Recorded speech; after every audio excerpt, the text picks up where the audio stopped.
Welcome back to Solynod Hex, everyone. Today we're holding a one-shot in Solynod Hex, the Neogi Deathspider. And today's session is sponsored by our patrons and donors. Thank you very much, patrons and donors, for your generous pledges and donations. We wouldn't have dynamic lighting without you. Players at this time, if you haven't already done so, go ahead and add 456 points to your player character only for showing up on time. Thank you very much for showing up on time. Happy Mother's Day, everyone, and also Shandrak, happy birthday. Thank you. Today, Tenzi is celebrating Mother's Day with his family, so we're having a one-shot on a Neogi Deathspider, and the premise of the game is that the player's friend, Linus Ironstar from the city of Gronar, has been kidnapped. There was a Neogi invasion of Gronar, and the Neogi are a slaver race, and they actually sell slaves to other races like Illithids and whatnot, orcs and stuff.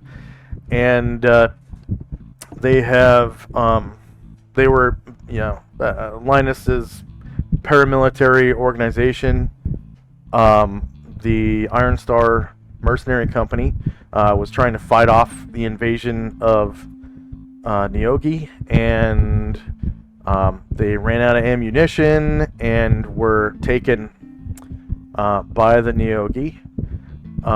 The soldiers didn't survive, but Linus did. And also, among the kidnapped victims is Alistair, a former player character, who grew up in Gronar, in the Gronar area. Gronar/Elistar, because he's a half-elf. And the player character group, using their whale ship, which is basically a big casino in space, have intercepted the Neogi Deathspider and rammed it with their ship and disabled it. And they've punctured the hull of the Deathspider, and acting as Marines, they've boarded the ship and are now exploring its interior to find their kidnapped friends. So without further ado, we'll move into the dungeon. And question real quick, can anybody see a token right here?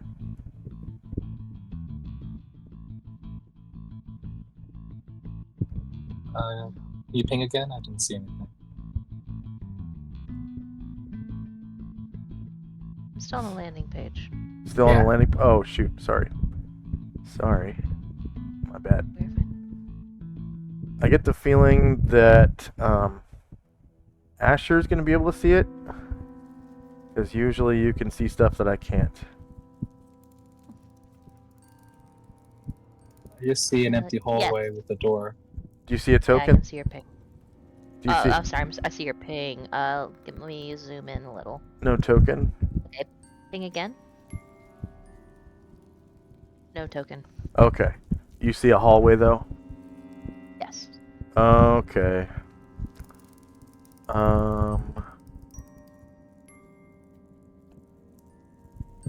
So this is one of those instances that happened a lot in Tintabula, where I would drop a token and there would be an invisible token that would drop, and it would have sight and or light, and it would, and there's no way I can delete it. So let's see, that was NPCs.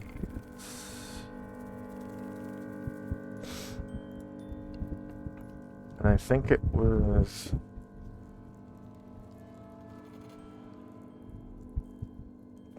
Don't know.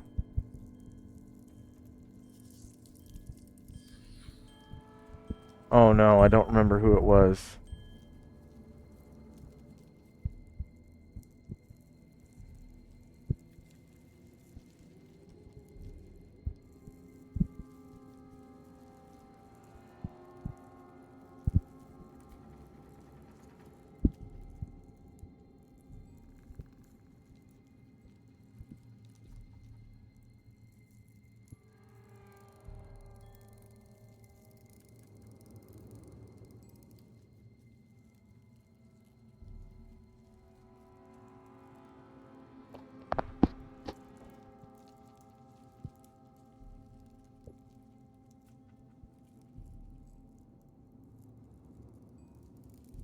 Hmm.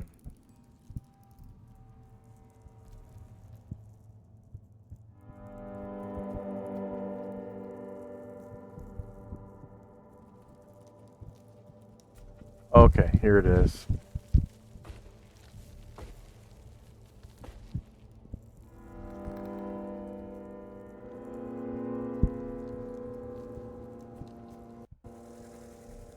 Alright. So I'm just gonna switch you guys off screen for a second.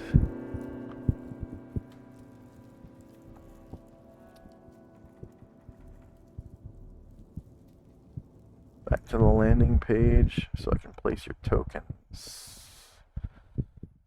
So the spot where you guys have entered the ship is actually a window that you've shattered with your ship from, like, basically right behind the ship, and it's near the top of the ship.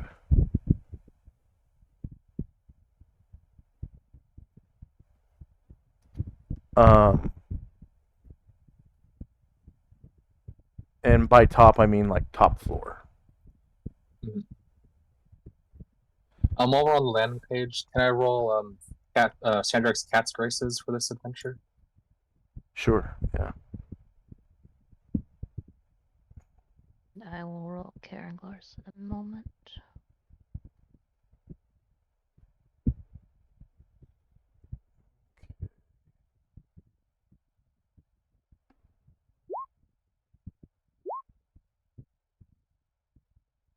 Recording HPs. The spell that I have burned. Okay.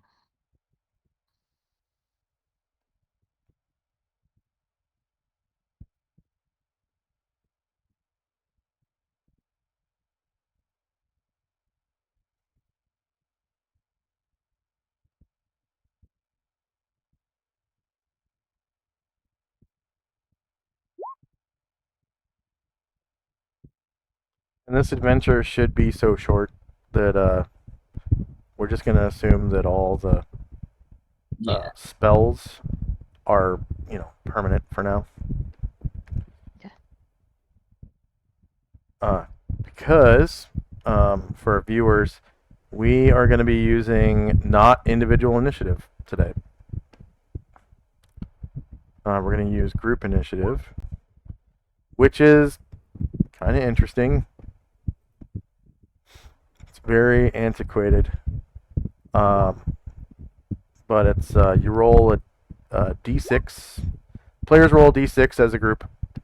So you choose whoever rolls a d6 first, basically. And then I roll a d6, and you compare the rolls. And whoever rolls lowest goes first. If there's a tie, the system favors the players. So the players are the tiebreaker.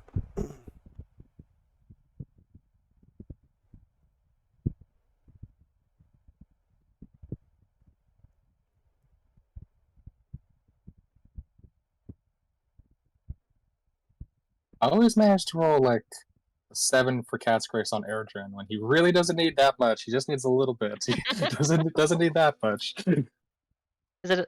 It can only take it a 19, right? To 20. 20 is the max. Oh, can take you to 20? Huh. Yeah. Up and under plan. Alright, so back to the Deathspider. And you guys basically you know nothing about this race of aliens. It's your first time ever encountering them, so you don't even know what they look like. But you do know that they were using Umber Hulks as ground troops. So both your characters know what Umber Hulks look like. They're a big beetle man thing. And the Neogi themselves didn't show themselves during the invasion. They just stayed on the ship.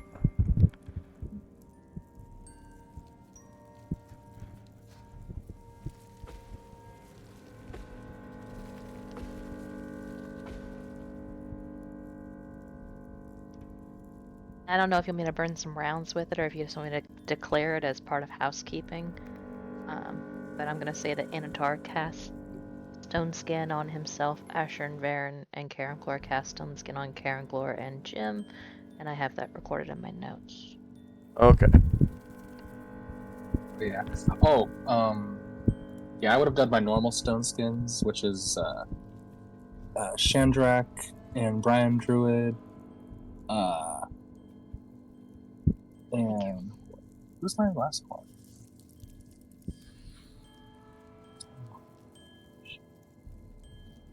All right. So,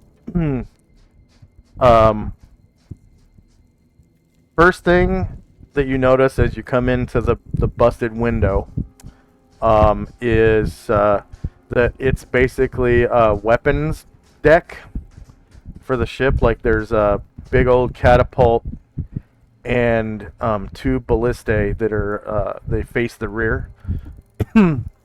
So it's a battle deck, and then in these cages inside there are two monsters which you've never seen before, and they're caged up. Okay. They are an imposing 9 feet of muscle, sinews, claws, and teeth. They have deep black short fur that covers their entire body and is matted down with a slimy sweat-like secretion. Their teeth are between 5 and 9 inches long and razor sharp. The beast's claws are equally as long and are caked with the remains of its last victim. The most unnerving thing about them is their glowing amber eyes. They seem to strike fear into you as they look at you.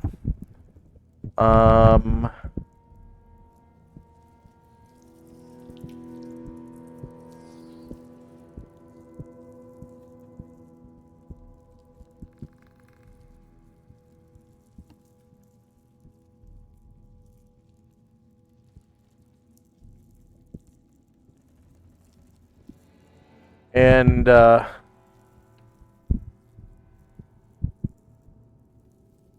let's see. Go ahead and roll initiative because they actually have a gaze.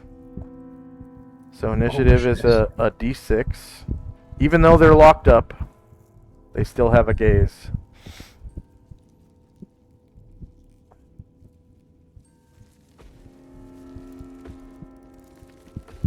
Whoops. I didn't scroll all the way down. So I got a 2 and Chandrak got a 2, which means the players win the tie. And you guys notice that they essentially have a gaze attack. So you beat their initiative and are able to react to their gaze attack as you wish. You know, avert your eyes or whatever, bust out a mirror, however you want to deal with that. The rules for gazes are... Let's see, rules, combat, And gaze attacks.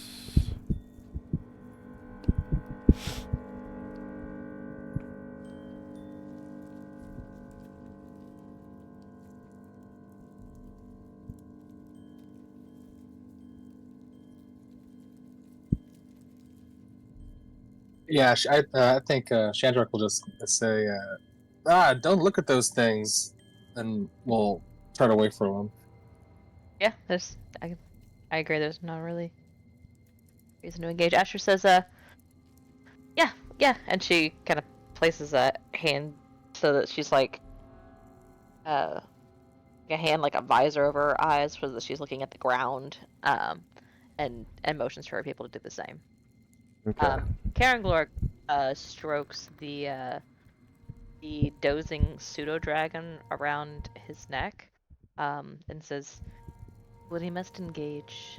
Kanater can help me in this endeavor. But I agree, these appear to be of no threat if they stay as they are."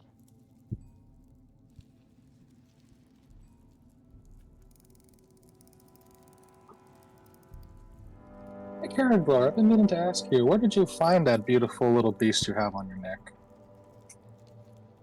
He says, we were adventuring, and we came to this oasis, and there was the area there where pseudo dragons and other fantastical creatures came near us, and I befriended this one. An oasis. Oh, did you find this when you were traveling throughout Persiba then? As a player, I think so, but I don't remember entirely.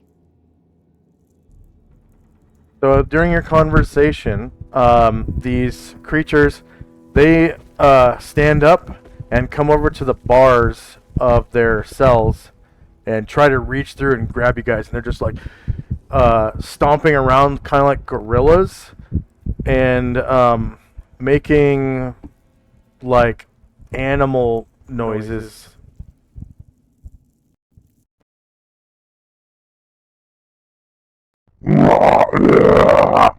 Oh shit. My fucking I didn't test my voice thing. All right, can you hear me?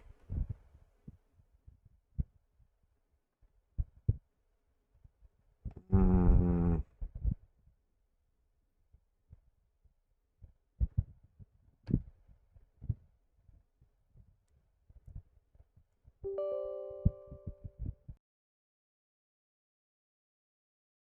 From the front of that cage.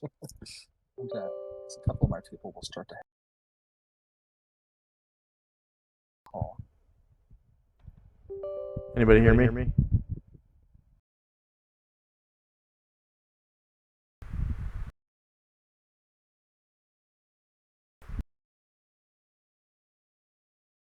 I didn't hear you say anything, but I hear you now.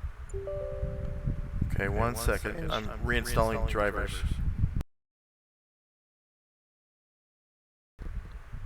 Let me know as soon as you're done moving Chandrak, and I'll move mine.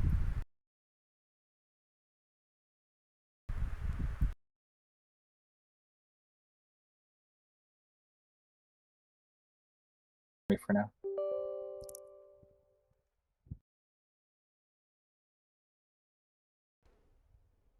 You good? All right.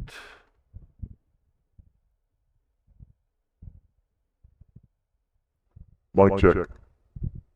Mm-hmm. Deep voice. Mic check. High pitch. Mic check. Deep voice. Mic check. Kind of drag me. Mic check. Oh yeah, that's the dragon. And one more mic check. Can you hear me? Yeah, you're normal. Okay. So, yeah, they reach through the bars to try to grab you and scream like animals.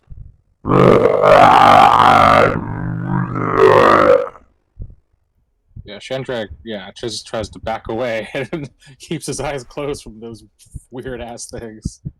and they start going ape shit. They just like grab onto the cage bars and start shaking it like you ever seen a chimpanzee like jump onto something and hold on with its arms and like try to shake it, and their whole body rocks back and forth to Yeah. try to rattle something? That's what they're doing. They're like rattling their cages right now, and it makes this loud ass racket.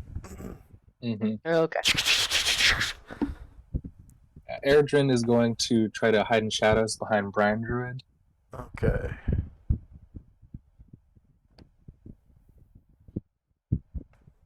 And Asher is going to listen at the door she's next to. right.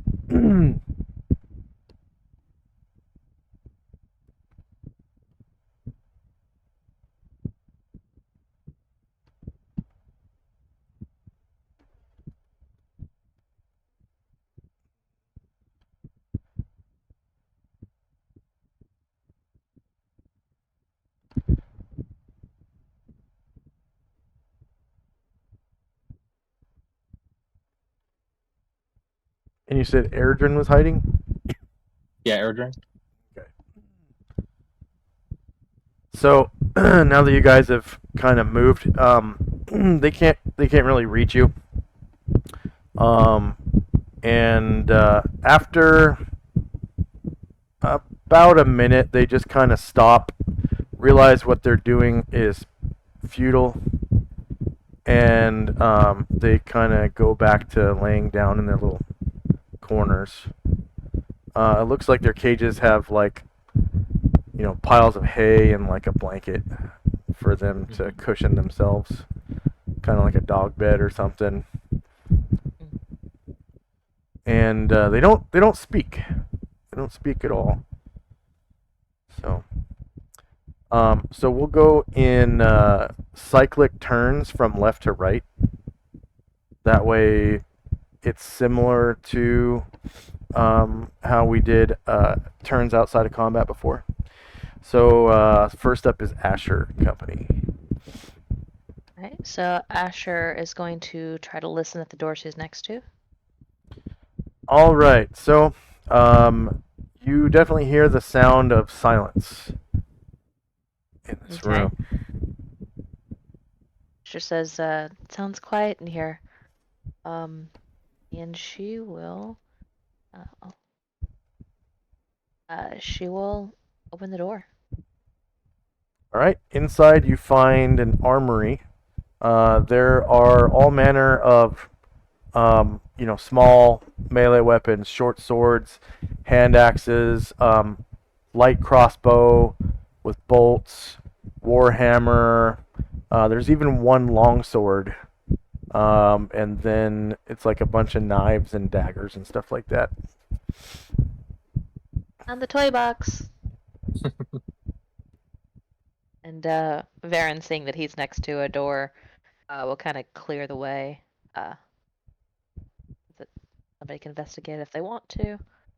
Otherwise, we're good for now. Okay.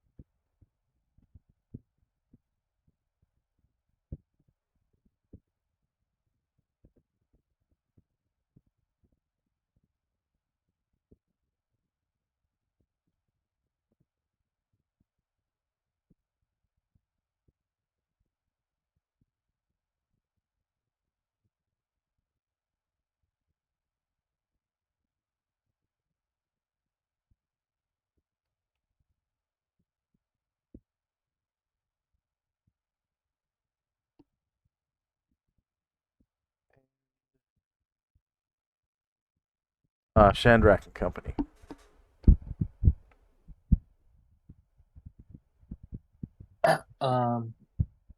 First, whoops. First, Erdrin will move silently down the hall. Okay.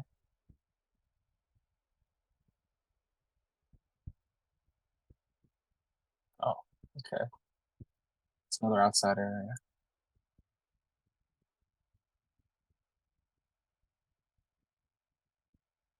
Yep. It's another window. You can see out into space through it, Mm-hmm. and the window is closed. So the way space works is different than it is in the Tale of the Comet game. It's not a vacuum. It's not real. Space. In space, everyone has their own gravity. Like every person has their own gravity, and their gravity plane attracts gases. So as you're floating through space, you're surrounded by a bubble of air.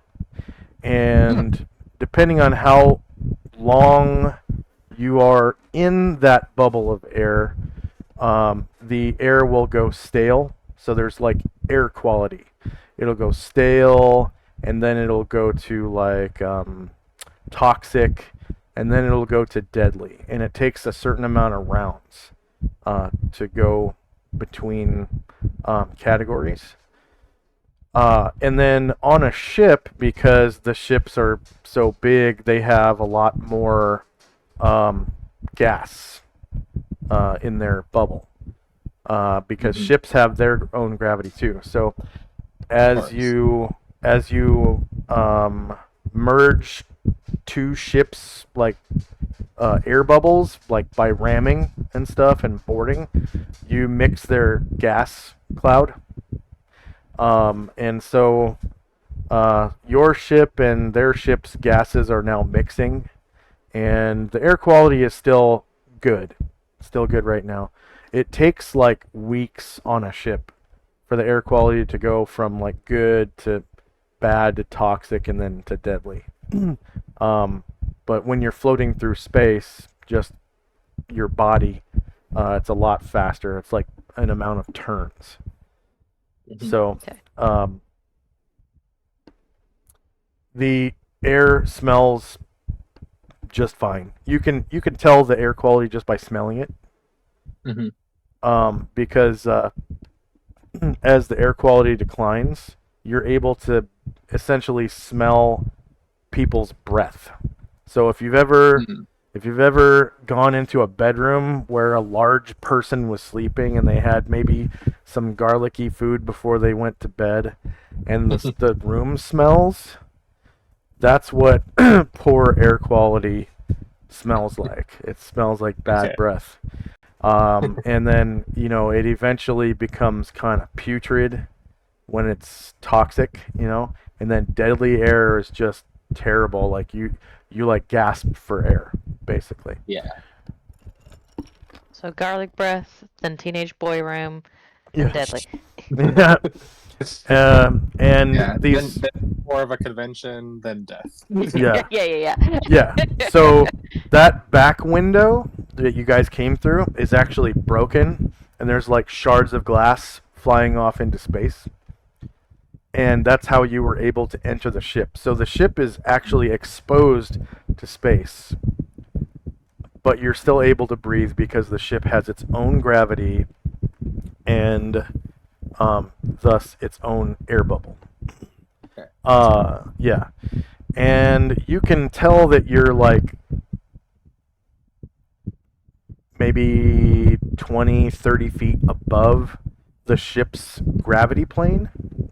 So the way gravity for ships works is there's usually a plane of gravity, a flat two-dimensional plane that goes right through the middle of a ship. By middle, I mean vertical distance, okay? And ships are usually built so that there is more deck square footage above the gravity plane than below. And they do that on purpose so that when you switch decks passing through the gravity plane, the gravity turns upside down, and you're now standing on the ceiling once you go below the plane of gravity. So ships are built such that there's usually like two or three decks above the plane of gravity, and then like one below, so that it's kind of balanced. And then parts of the ship that are not traversable usually exist below the plane of gravity as well, so it's balanced. So Makes this sense. ship has like these long ass spider legs that extend really far down below the plane of gravity so that it keeps its balance. And as you approach the ship, you could tell that there were 3 decks. You're on the very top deck. There's a larger deck below you, and then that deck contains the gravity plane. So if you were to descend from that deck down to the bottom deck, your body would flip upside down and be walking on the ceiling. Cool. So if you were to descend one deck and find a portal or hole that leads to the deck below, you could essentially walk off the edge of the hole, and your feet would, like, you basically fall face first, like a face plant, into the gravity plane, and then swing your body up to the other side while still, without losing a step, without skipping a beat. You just walk from one gravity plane side to the other, because your body just kind of whoop switches over. You don't have to like jump through any portals or anything to get to the bottom. You just just in one step, you go from that deck to the next, and your body flips upside down. So Shandrak is going to cast an enlarge spell onto Gargamond. Okay, and he becomes huge He does. and kind of pushes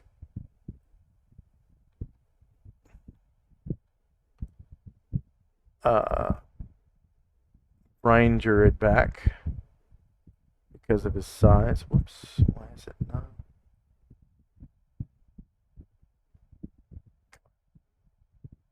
There we go.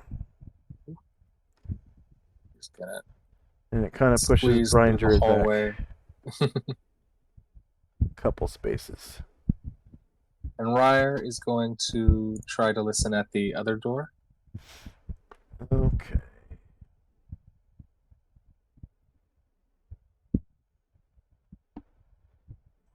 So,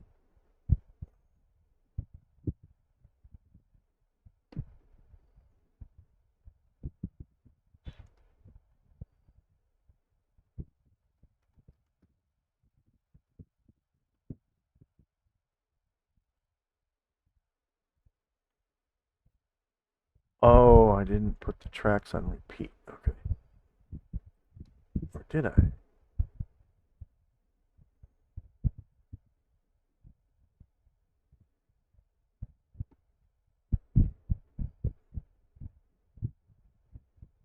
Weird.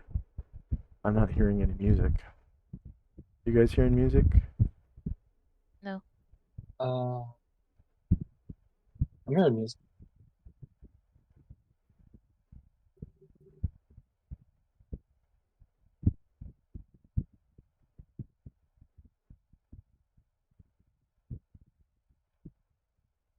Okay, so Now we strange, I don't hear it. think. You said Ryer's listening at the door? Yes, that's right. And he also hears the sound of silence on the other side of the door. We will check it out. All right. Inside the room, you can see that it's filled with hammocks. And they're empty. There's no people's belongings or anything. And it looks like there's underneath the hammocks here, there is a footlocker type chest that's open and empty. So it looks like It looks like the ship is able to hold a number of passengers, but currently no passengers are staying in this room, at least. Mm-hmm. And just then, you hear down below this deck, down this ramp, you hear footsteps, like scratching, kind of low thudding type of footstep, like that. And then you That's a hear staircase in front of Marin. it's actually a ramp in front of Mhm. Varen, going down one deck, and you hear like a of like a prison gate door opening, Hmm. and then you hear like a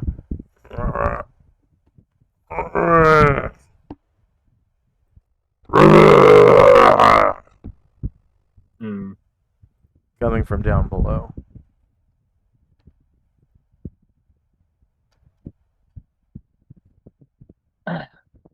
Okay. Chandrak will say, if you give me a couple more minutes, I can help even the odds, enlarge a few more of us. Sounds Looking at good. Asher. Sounds good. That's all for me.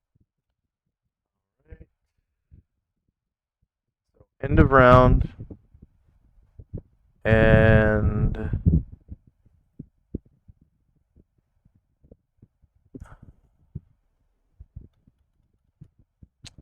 okay, Asher and company. Okay. With Chandrak asking for a little bit more time. Where was that sound coming from? Down the ramp from where Varen is standing. Okay. So it kind of goes Um, down into like dark. Asher says, Asher looks at Chandrak and says, "Need me or Bombosa, or should we hide?" Oh yeah, I was planning on giving you enlarging you first. Ooh. And yeah, she'll walk over to him, and Bombosa will duck into this room and close the door, and he will attempt to hide in shadows.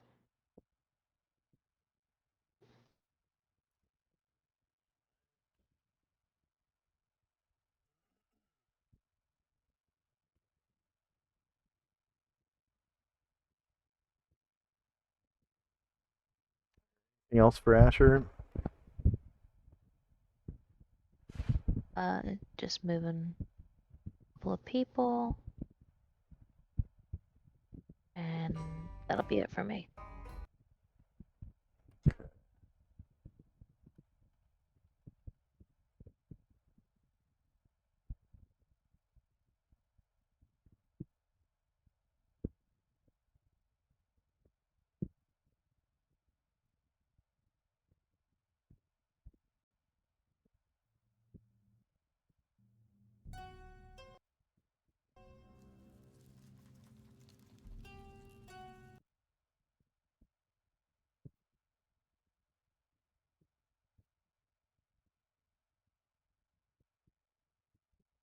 Next up is Chandrak and company. Chandrak will enlarge Asher. And this And round, Ryer will begin playing a tune on his guitar to inspire us to fight any foes we need to save our friends. so that's +1 to hit or +1 That's right. vanilla. Okay. All right.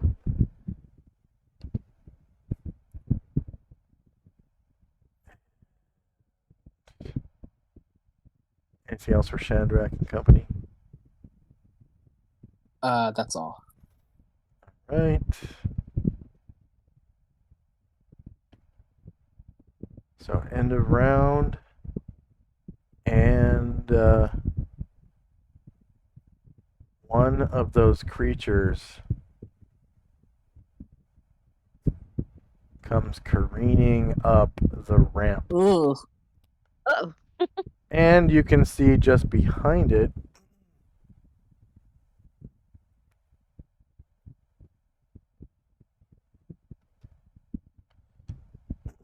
is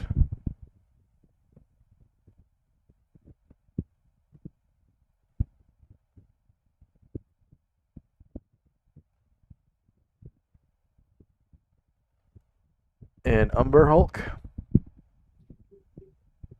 Oh, that's a cool model. And then just behind it is something you've never seen before. Oh, wow. So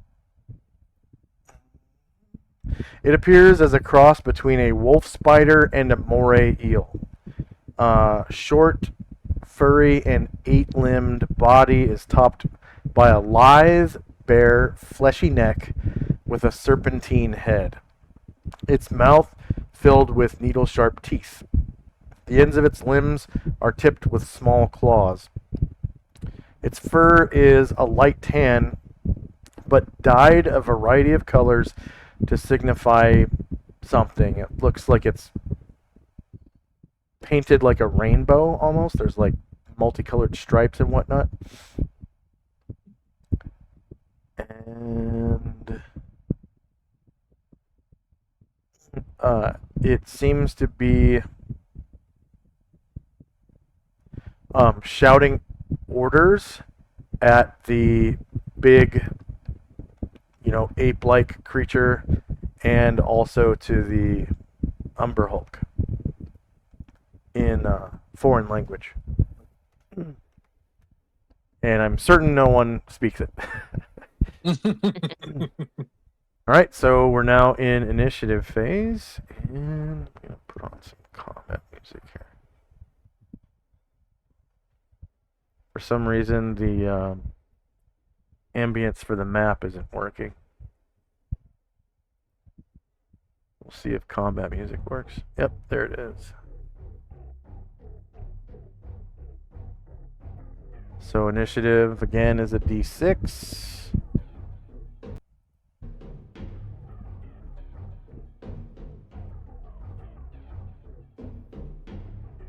And whoever rolls lower goes first. Oh, shoot. Actually, I forgot declaration phase, so we won't count that. So go ahead and declare your actions, Asher, for your characters.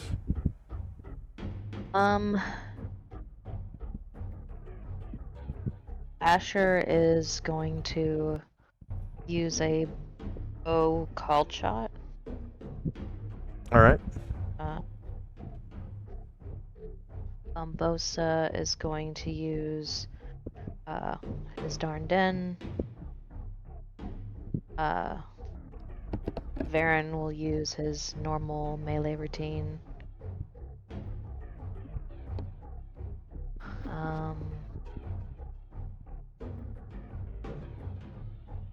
Jim is going to move.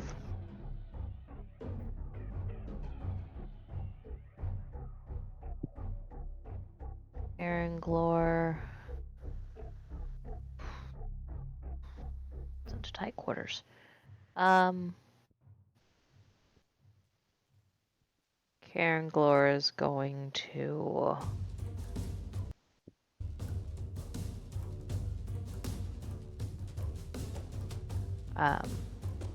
use a melee attack. A sword. And Shandrak, what are your actions? Oh, sorry. Anatar's going to cast Fly on himself. Okay. Got a couple. Gargamon will be he'll be fighting, and probably trying to use the range on his halberd if he can find a spot. Yeah. And that's still melee though. Yeah. Yes. Exactly. Yeah. Ryer will stop his song and pull out his javelin to make a melee attack. Okay.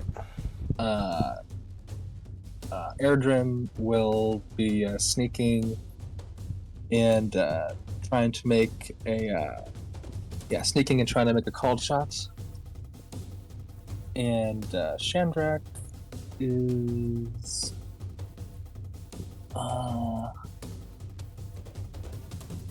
I think he's going to like try to hide probably behind Brian Druid. All right. I forgot Brian Druid. He's gonna try to bite. And as I said before, the 4 phases of combat go movement only, and then missile weapons, and then spells, and then last is melee. So within those categories, there's wiggle room if there are multiple characters doing the same thing, and you guys decide how that goes down.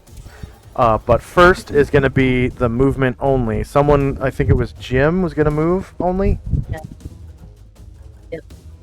Yeah, and I'm just moving going and to hiding, step- counting under this phase. He's gonna step into this room, just freeing up a little bit of real estate. Yeah, Good. move and hiding counts as movement, so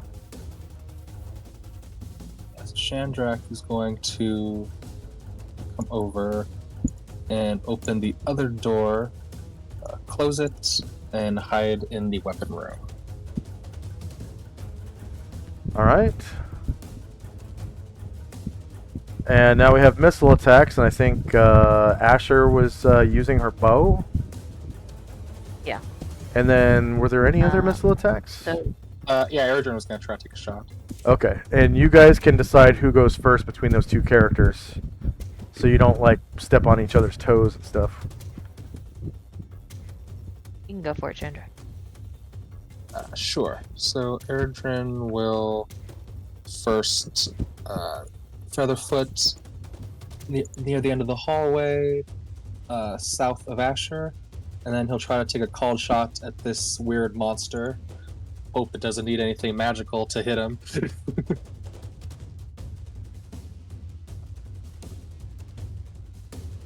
So you And actually, do. does this thing have a back? Yeah, it has a backbone. You do get a backstab. So your shot goes off, and what kind of ammunition are you using? Just a unmagic silver bullet. Okay, so silver. Oh, Nice. not quite. Oh yeah. Okay, so there is a loud report from your weapon. Your character becomes visible.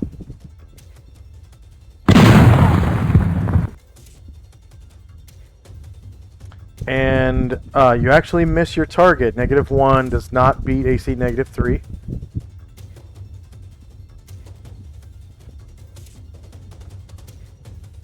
And that was a called shot. That's probably the reason why.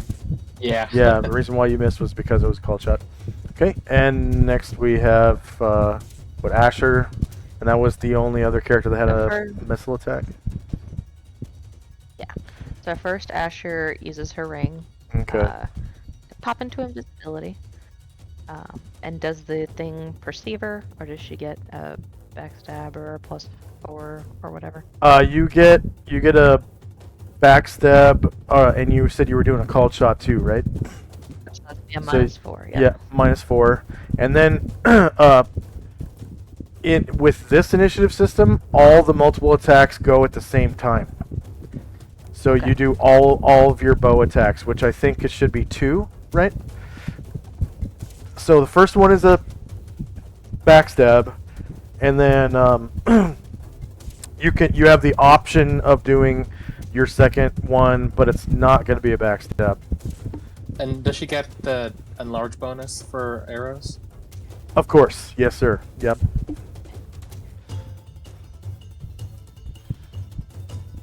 Oh. Ah. So Alright. that is a miss as well. And you She is become visible. visible, of course. Yep. And then you have the option of rolling a second shot if you wish. Well, why not? Because bows shoot twice per round, even if you're just proficient. You don't have to be a specialist to shoot twice per round with a bow. Minus Bows 4 are for great caution. weapons because of that. Minus 1.9. Okay, it is a shieldless creature. 0 versus AC -3 is also a miss. Okay. Next we have spells. Minotaur is gonna cast Fly on himself, Okay. innately.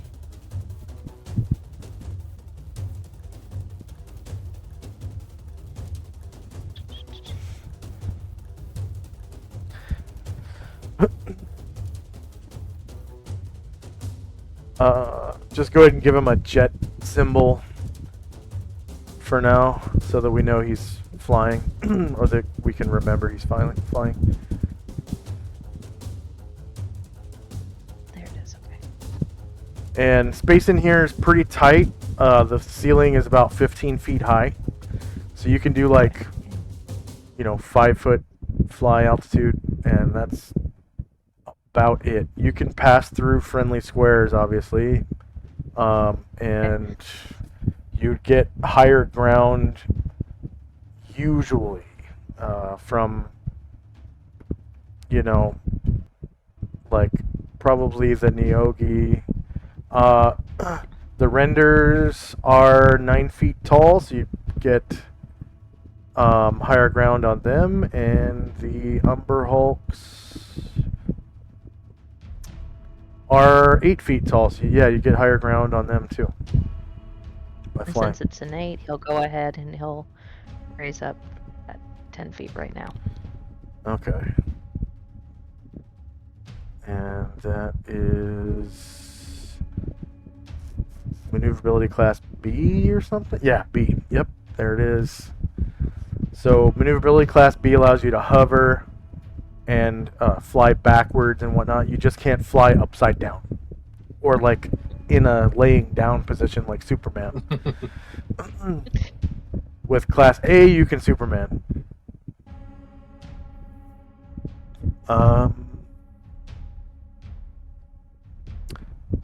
Okay, was that the only spell? Yeah, I think so. Alright, melee.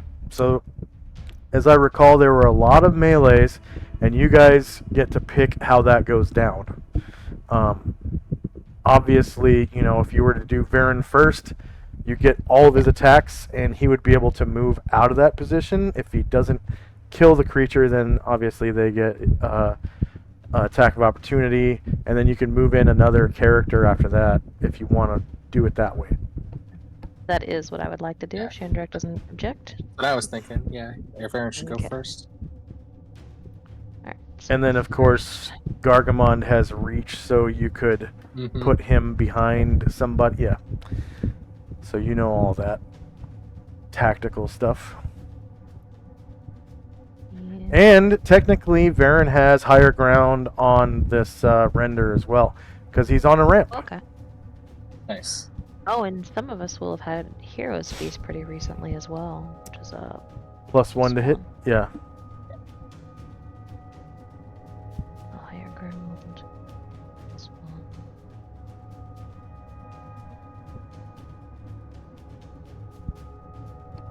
All right. The render is shieldless. -15 beats AC -3. You cause 13 damage with your longsword. Sorry, I need to re-roll that. Oh, that's I not Oh, it's not high mastery. Yeah. Okay. Yeah, that should be a crit. Maybe, or I might crit the other way. Oh no! Ah, I told you. Ah.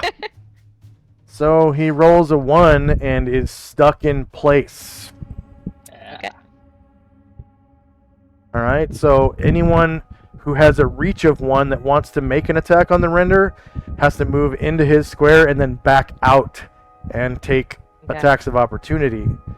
Unless they have reach, like in Gargamon's case, where he can reach Yeah. from like several squares away. Add a -2 for attacking through occupied squares, obviously. And then, of course, from that position, you'd have to move Ryer. Yep. so that he can occupy those squares. And then Gargamon will try to hack over Varen's head into this thing.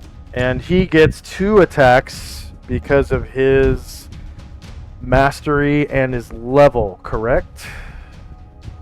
Yes, that's right. He's at Okay. 2 around. Actually, I think it's his specialization and his level.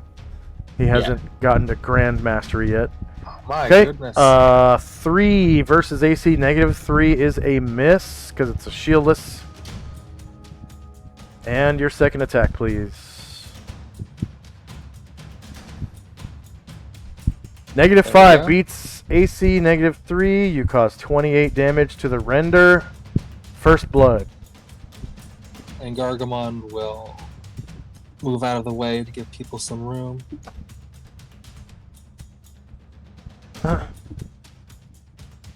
Okay. I have a lot of people with stone skin, so I can start trying to move them in and take the attacks of opportunity. All right. Who's I'm first? gonna start with Brian Druid. Okay. I'm gonna move here. Take a step into Varen's square. Bite. Do a bite. Yep. And And then hired. what level was his stone skin cast at? Oh, hey, Brian Druid is me, so that would have been a 12. Yeah. Not 12.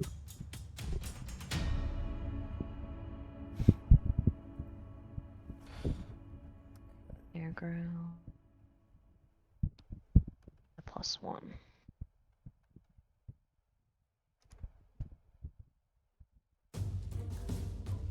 Okay, and he will lose a stone skin charge as Yep. he backs out of space. That's a miss and loses a stone skin charge. Next. Move in Caranglor. Okay, what level was his stone skin cast at? And I think, hold on. It's 10. He'll move into Varen's space. Attack. While blade singing. So from higher ground, +1 from blade singing, +1 from Rose Feast. -5 beats AC -3. You cause another 14 damage with your longsword +5. Excellent. Move in Varen for a second so I can click on him. And he will take his second attack.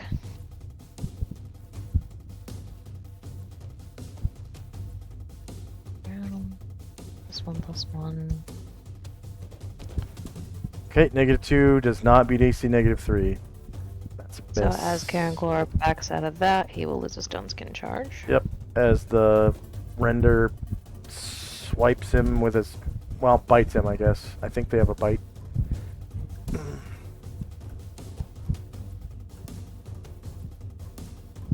Do you have any more fighters, Asher? I still have Bombosa, but he doesn't have stone skin, so I'd like to save him. Okay. In that case, Ryer will come on up, and he will try to give it a stab with his javelin. Okay, does Ryer have stone skin? He does now, yes. Okay, and what level was it cast at? 12. Level 12? Yeah. Alright.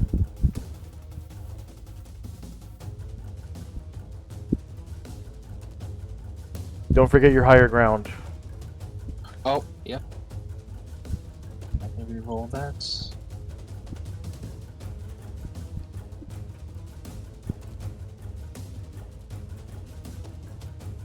Oops.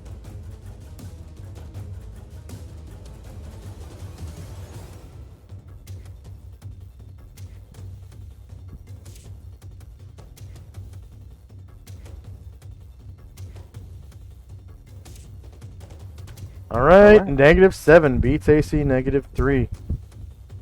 You cause 10 damage with your javelin +4. And he tries to dart back. Loses a stone skin from the bite. And next melee it. attack. Do you have any more, Shandrak? Nope, that's all for me. Alright, Bombosa is going to try to Featherfoot in. They'll be standing in Baron Square, but now just need to. Does he maintain stealth and get a backstab? Rolling now. Yes, he does. Thank you. And he's using his Darnden. Darned. Yep.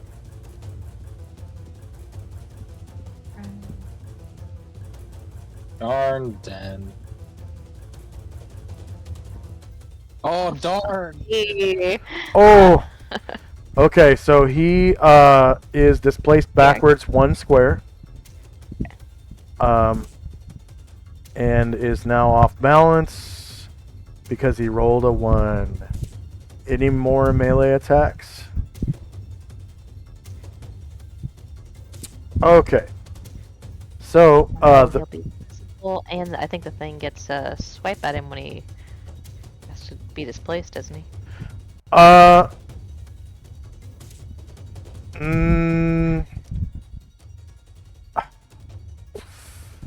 Yeah, because he had to kind of move into a friendly square to do that. So He does not. No. does not have stone skin. Okay, so that means attacking from lower ground and +2 to hit him. To his rear AC. If is this thing evil? Is it in Anatar's aura? It's evil. It is, yeah. So it gets a -4. Well, no, because Anatar's on the other side of the wall. Oh, okay.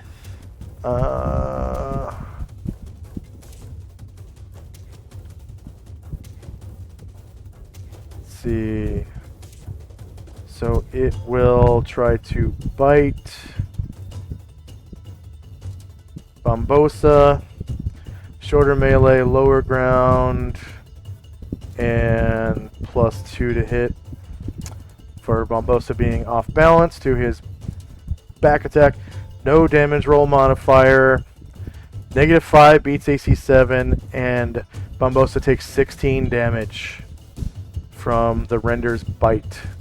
Render attacks with its 2 claws and fierce bite. If all 3 of the attacks are successful, the victim suffers an additional 2d10 points of damage as the beast rends and shreds its prey. So that was just an attack of opportunity.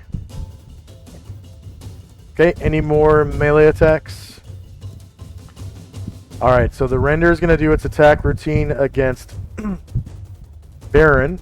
It's going to start with its gaze.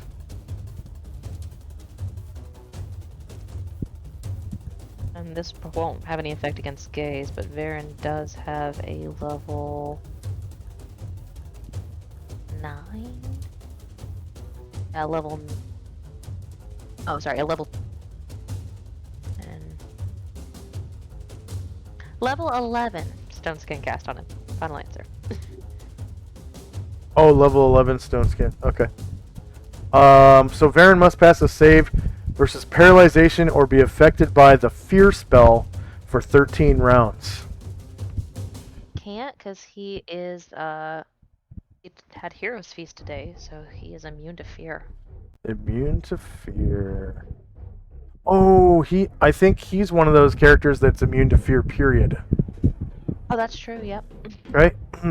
So now the Render takes 3 attacks against Varen, breaking 3 of his Stone Skin charges. And you said his Stone Skin was cast at what level? 11. Okay, level 11.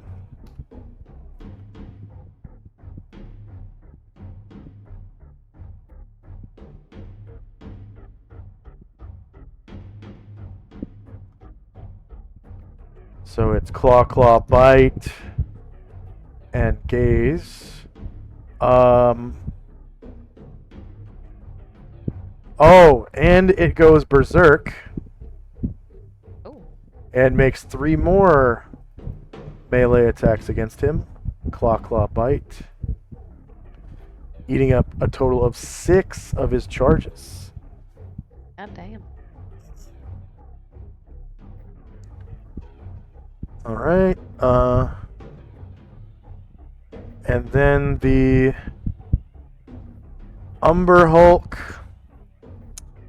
because Varen is unable to fight back, is going to come into the renders square and make its attacks. And it also has Claw Bite. And it also has a Gaze of Confusion.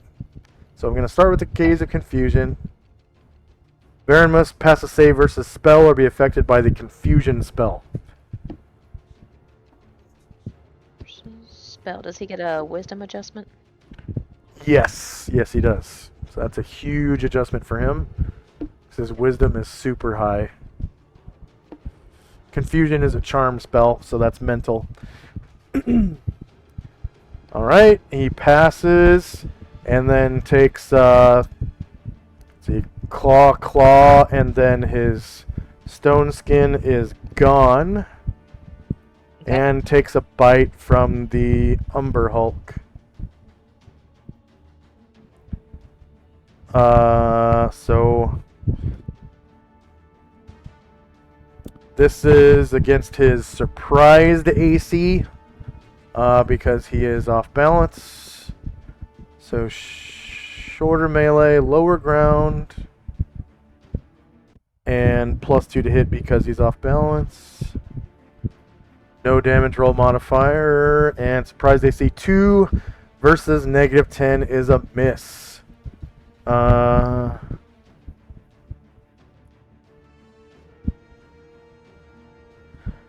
Yeah, he doesn't have a dex bonus. That's just his shield. Still at AC -10. Okay. And then the Umber Hulk moves back, and the Neogi steps in, getting all 3 of its attacks as well. So left claw against Varen. So melee, lower ground, +2. No damage roll modifier. 14 versus -10 is a miss. Neogis are not very good at melee. Just putting that out there.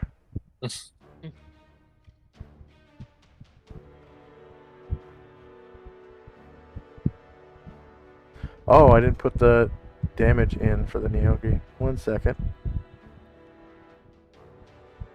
Pretty sure I did put a Thaco in. Nope, I didn't put a Thaco in. 1 second.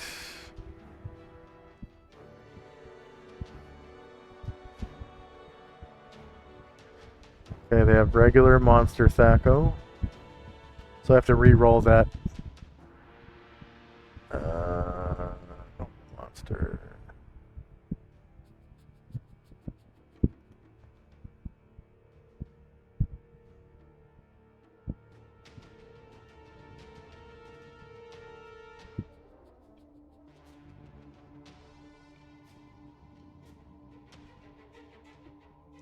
Flaws, let's see.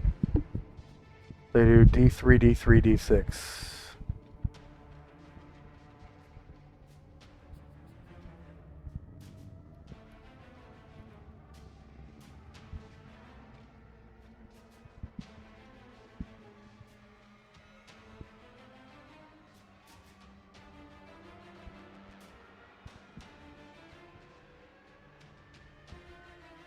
Size is small.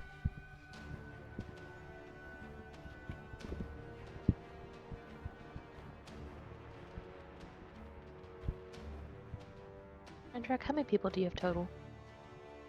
I got me and 3 people. Me, Ryer, Adrian, Garkamon. So that's 4 people for my group. Okay, without Tenzi's people, we could have all been covered by Heroes Feast. Okay, so I have to re-roll that attack because he didn't have Sacco. Left claw. So melee, lower ground, +2. And no attack roll modifier. Or no damage roll modifier, sorry. Against Varen, -5. Does not beat -10. Wow, even with a 19. Oof. So he has to roll 20. So I'm just going to roll d20 twice more. James built a good character. Oh, there's a 1. There's a 1. Okay. Monster off balance. Yep. So end of round, regeneration occurs. So you see the render regenerates a little bit. Mm.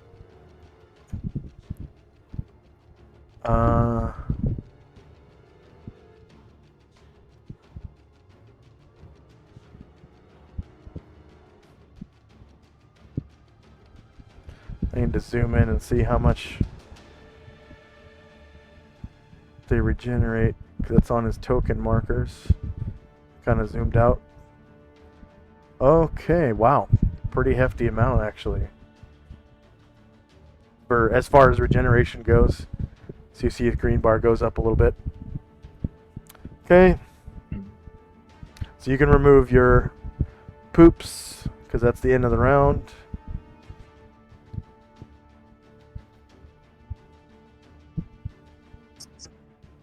So this round, Airdrone is just going to be moving, hiding, and reloading. So he's just moving. All right. Both is changing to moving. And everyone else in my group will be attacking. Rye will attack, Gargamon will attack, and Chandrak will try to sneak an attack. All right. Anatar will change to melee attacks. Besides those two, everybody else is just going to do the same thing they did last round. Okay. Asher's missile attacking. But better. So we have several people doing movement and then hiding. One person, Asher, is doing missile attack, right? Mm-hmm. And then no spells, and it's all melee after that, right? Yeah. Okay. So go ahead and roll a d6. I rolled 6, so that's bad for me. No matter what, you guys go first. Oh, wait. Fair enough. Still better. Yep.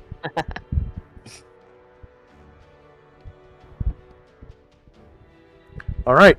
So movement only, please. That was Airdrone, right? Yeah, so he is going And he's to hiding? also... Yeah, so he's going to first move just into the armory room and close the door and hide in there. And also, he's going to reload, but he's going to try to put in, this time, one of his +1 magic bullets. All right. That's what he's loading into his gun. Bosa is going to step into this room and close the door and try to hide in shadows.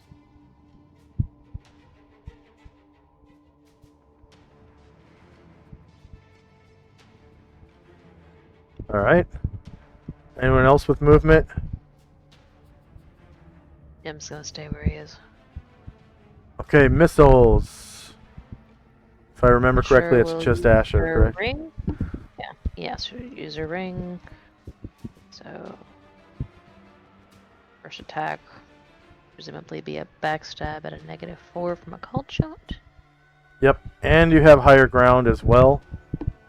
Sweet. And you also have your Hero's Feast. Mm-hmm. Mm-hmm. And don't forget your extra damage from Enlarge. Thank you. That's times 1.9, yeah? Yeah.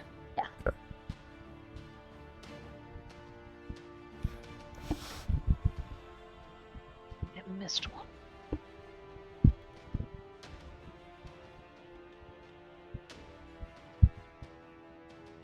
What's my -4? Times 1. There it is. All right. And- So, yeah, you hit, and you cause 57 damage as the arrow strikes the render right in the heart, and the render pulls the arrow out and screams at you.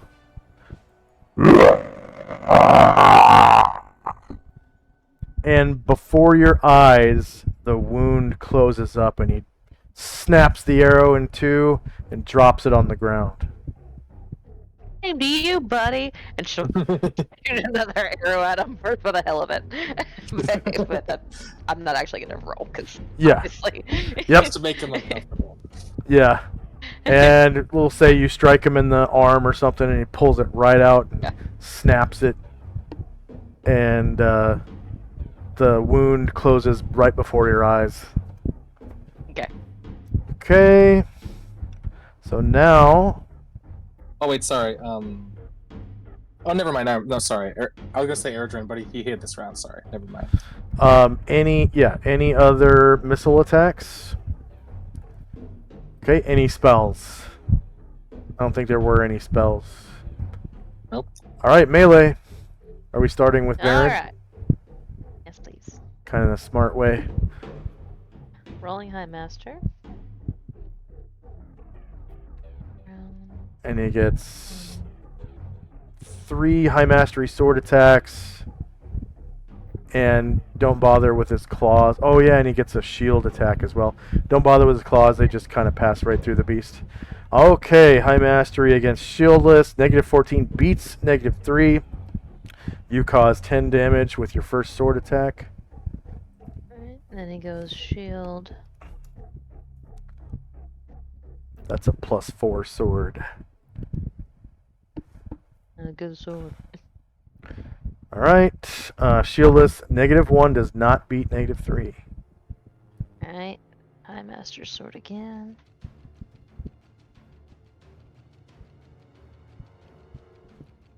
Okay, high mastery attack, -5 beats -3. You cause another 15 damage. And last one. And your claws pass harmlessly through its flesh. And that wounds heal immediately. Okay, your third sword attack, -3 beats -3. You cause another 9 damage to the render. And Shandrak, if you don't mind, I'm gonna have Anatar go next because he can hover over Varen and not have to take a opportunity attack. Yeah, that's fine. So Anatar flies around the wall, hovers over Varen, and makes his attacks. Okay, so Round. if you do that, that means that Varen's turn is over. So he can't move later, right? You have to do all your stuff at the same time with this system.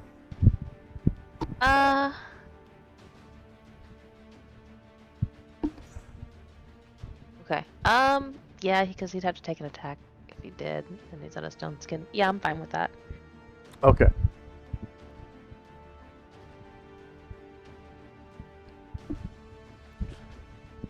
Alright, -10 beats AC -3. You cause another 21 damage to the render.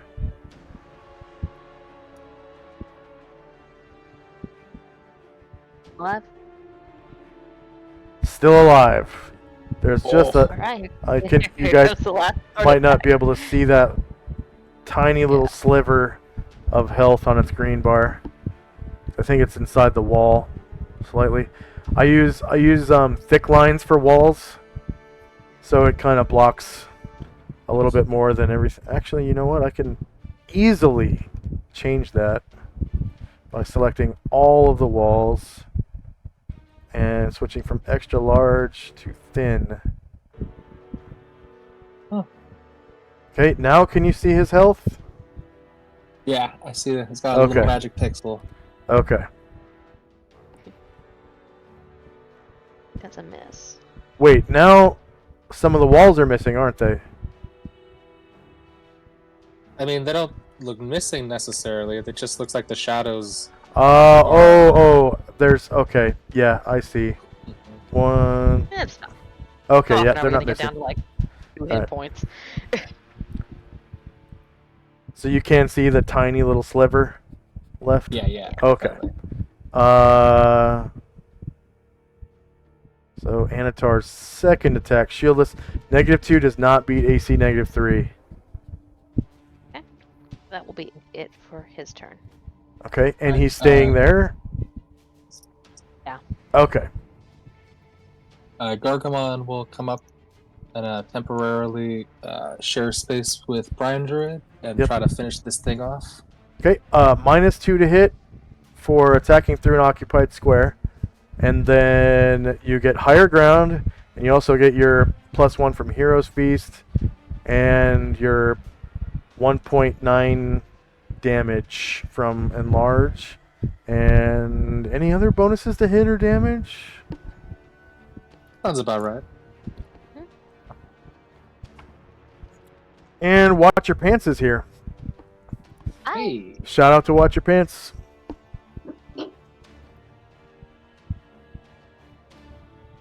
Alright, Gargamond. Striking a shieldless creature. +1 from higher ground, -2. For attacking through friendly square, or occupied square. And +1 from Hero's Feast. Yeah, -8 beats -3. You do another 16 damage. And the render drops.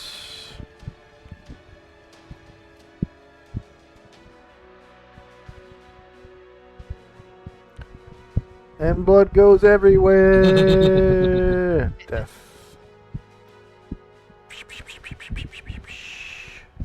All right, and so there's still an Umber Hulk and the other guy. Are they downstairs or down the They're ramp? Rather, still right behind the render down the ramp. right behind him. Okay, so from where Gargamon is at, does he have reach from them? Yes. Okay, then he will attack whichever one is the closer one. Okay, so I will bring the Umber Hulk up to where you can see him.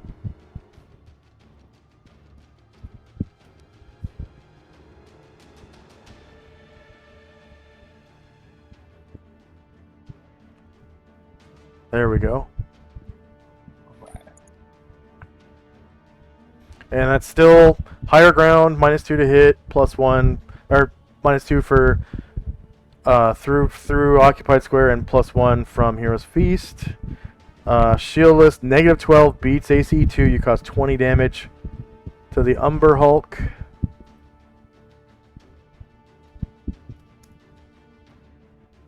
All right, next melee attack.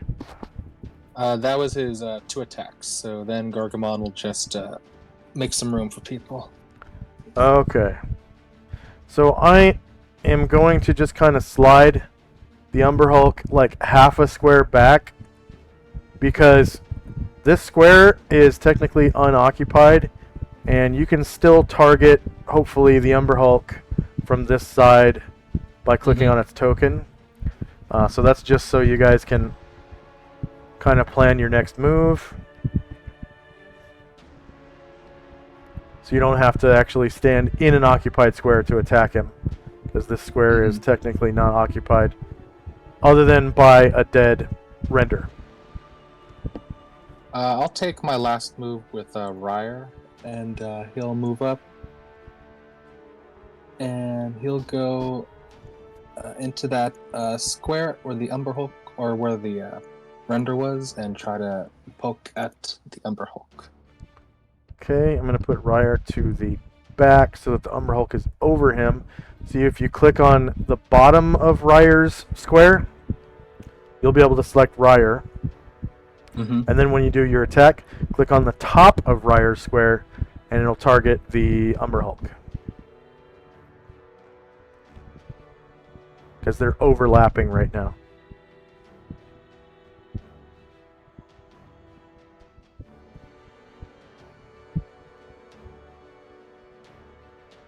Actually, I'm just gonna put Umber Hulk to the front.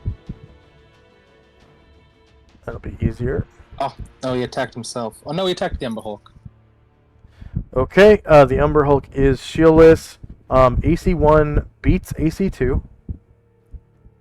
And you cause 7 damage to the Umber Hulk because it's a large creature. And Ryer will move, taking another attack of opportunity and Stone Skin away from him. Yep. 1 Stone Skin charge down.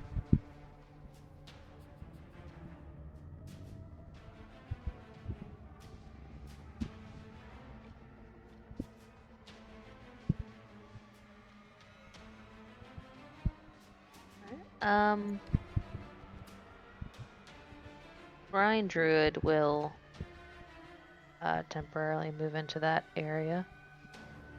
Can't stay because he's too big. But he will make a bite at the Umber Hulk. Let's see if I got the right one. So you're going to have to click on the bottom of Brian Druid's front square to be able to select him. And then click attack and do your bite, and then click on the top of his front square to target the Umber Hulk.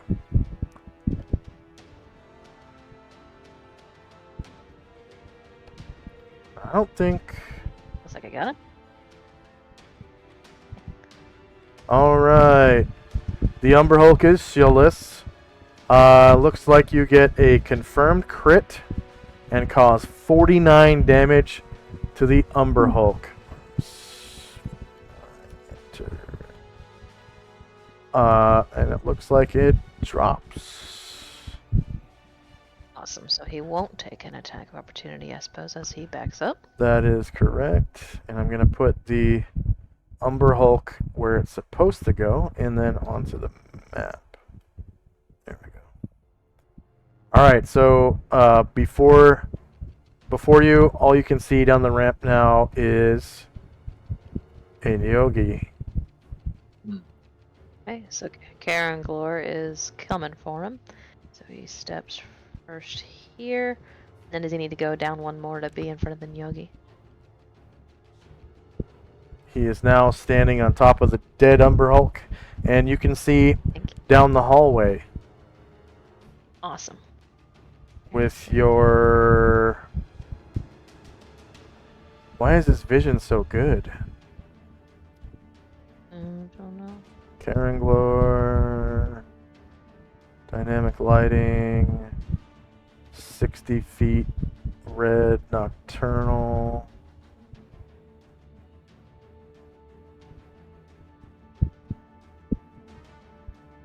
Oh, it's because I have daylight turned on. Okay. 1 second.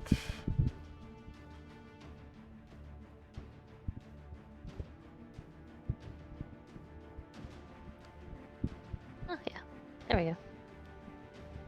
Alright, so he'll come with his longsword. +1 from Heroes Feast, +1 from Blade Singing. Oof. Aragorn. Oh, I'm all about them ones today. At least it's a one shot. yeah, one shot, all right. Yeah. And in that case, I need to put a light source outside of all the windows, so that... Actually, I can make the windows light sources. That's better. Okay, I'm pretty sure I can. It's appropriate that after my bad pun of, oh darn, then you rolled a 1. Ah, let's see, extra large.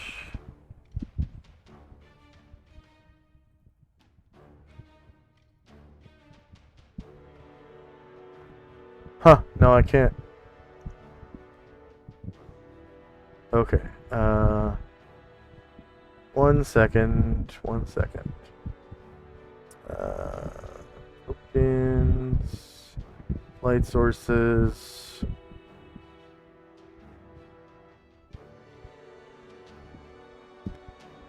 I guess it should be continual light. Strength.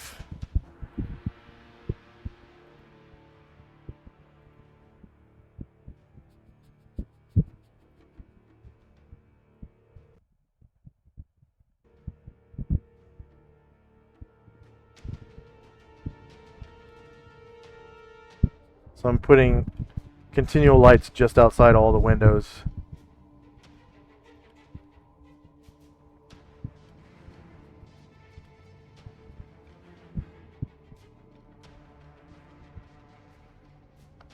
Which should not take very long. Because there's not many. Not many windows.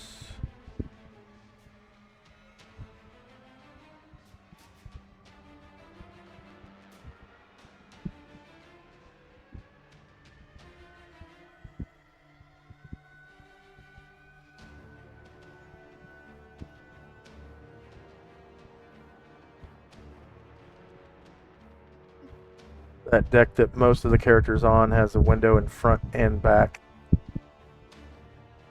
And I think that's all of them. Okay. Alright. So, Karen Glor moved down and attacked the Neogi, who is shieldless, and rolled a 1 and is now off balance. And who's our next melee attacker? That's all from me. Okay. Chandrak is going to begin sneaking down the rampway. It'll be 4 squares to the base of the ramp from the top floor. It's gonna sneak down. Okay, just doing a silently check real quick. Because he hid last round. He did, yes. Alright. So you get into Karen Glor's square. Alright, that'd be 5.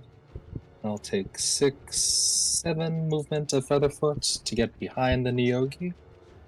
And can I backstab this guy? So they are parts, they're spiders. Spiders don't have a backbone, but yeah, I would say no. Their alien like physiology is too weird. Yeah. But you do get a +4 to hit because you are, stealthed. Sounds good. I'll take Because your move silently check passed, as I did am your still- your hide in shadows. And even though it's not a backstab, I am, in fact, stabbing his rear. Yes, you are. Which is a confirmed crit with a 19, and you Yeah. cause 34 damage to the Neogi, killing it in 1 hit. Nice.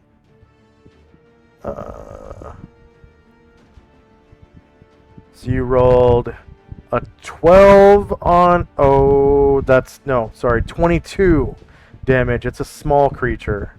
Okay. Mhm. You don't kill it in 1 hit. Okay. Minus 22, enter. Yeah, I forget they're small. Okay, but you can see its life bar is pretty sad now. Mhm.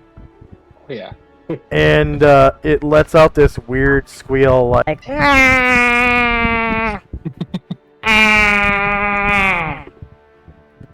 Kind of like Kind of like E.T.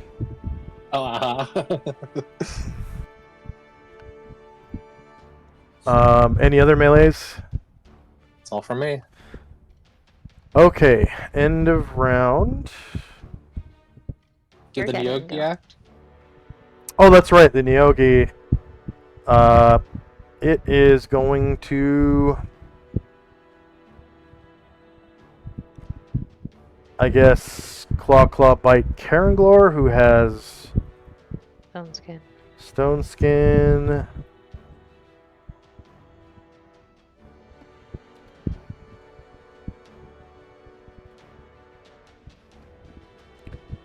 And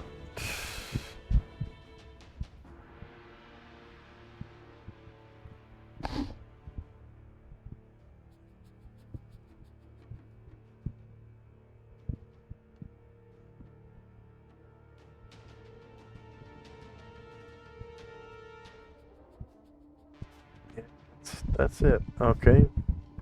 Um.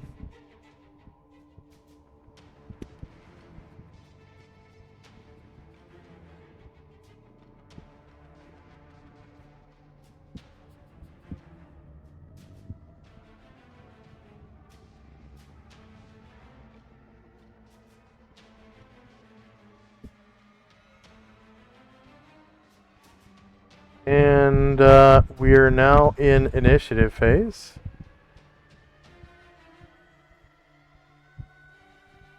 I'm changing Bombosa to melee. So my d6 roll is a 1.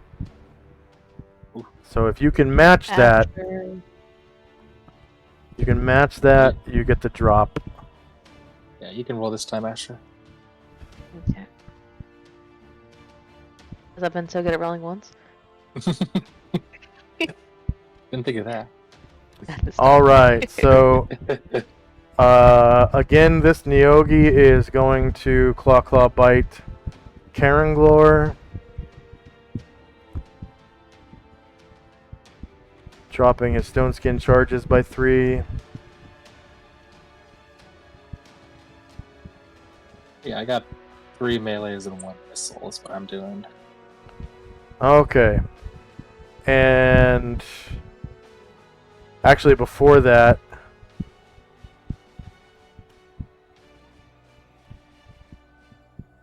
so you hear Shandrak actually behind you.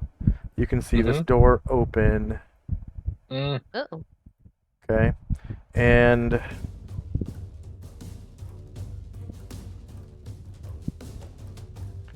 three Umber Hulks come out with Neogi riders. So the Umber Hulks are pretty slow.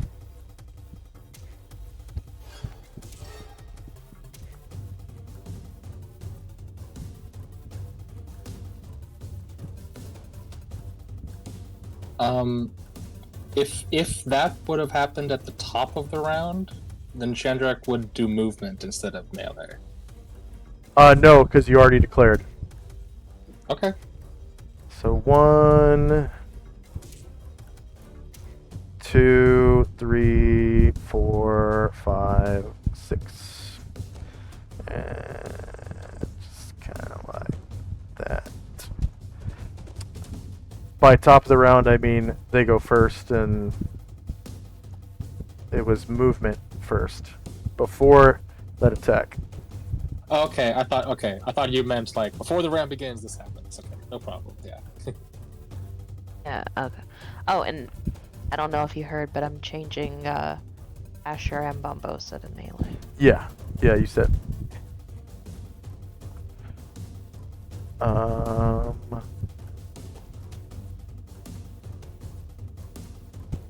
Come on.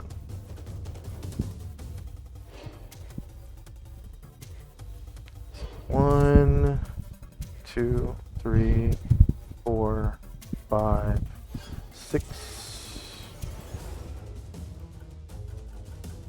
Oh, come on.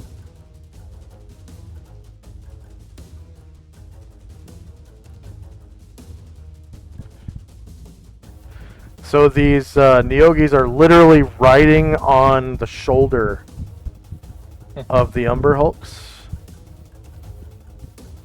That's how they're depicted in the pictures a lot.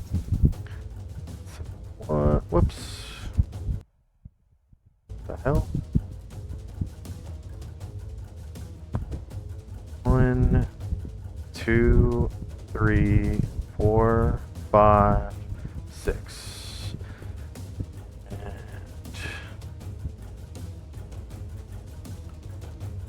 The Neogis kind of hop off into these little squares behind the Umber Hulks. Sounds like it'd be adorable if it wasn't so scary. Wasn't so weird. Spider.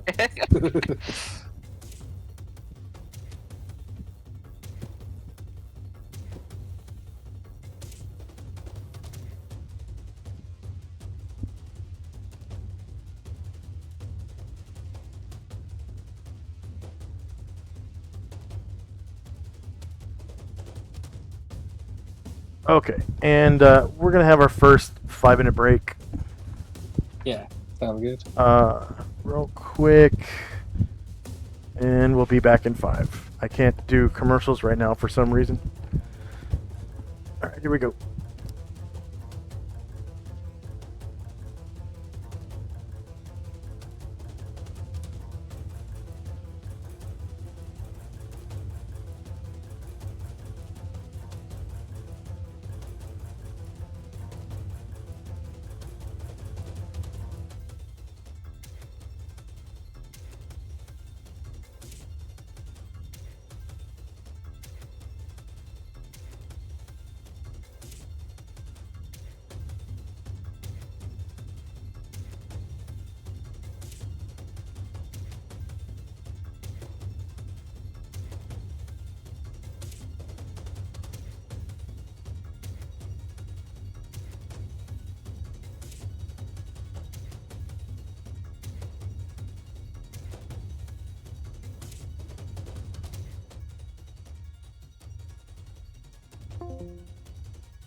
Okay, I think we have just a few seconds left, right? I can't remember what I'm here. Is about right. I can't remember what time it was when we, but it sounds like we're all here. So, so just as a recap, I kind of screwed that up a little bit. Movement first, so the guys came out of the door and moved up, and then the Neogis kind of hopped off their backs, so they dismounted, and then the Neogi would have attacked Karen Glor, Claw Bite, and taken down 3 Stone Skin charges. So that's their initiative because they won initiative. Now you guys go. So any movement on your side? Movement only. Not for me. Okay, and Nah. then missile attacks. Any missiles? Erdrin is going to do that. Okay. So he will sneak, and 4 squares gets him to the base of the ramp. Okay, go ahead and back him up, and I'm gonna put the Neogi there so you can shoot him. Okay. So all you're shooting through now is Karen Glor square, so it's a -2. Oh wait, no, I'm sorry. You're doing a called shot? Wait, well, no, because I actually did want Erdrin to go down because I wanted him to check out the situation. Pass through. And, Okay, go ahead. And then yeah. So that was like right behind Shandrak or something. Yeah. All right.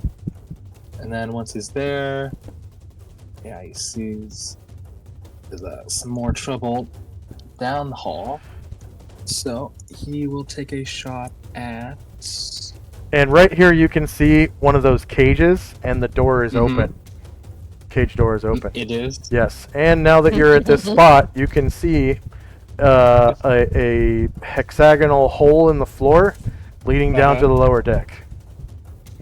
Does it look like that cage is empty? It looks like it is. I'm sorry, say again?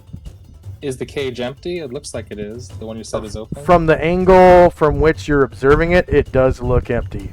You don't see Okay. the entire thing. Okay.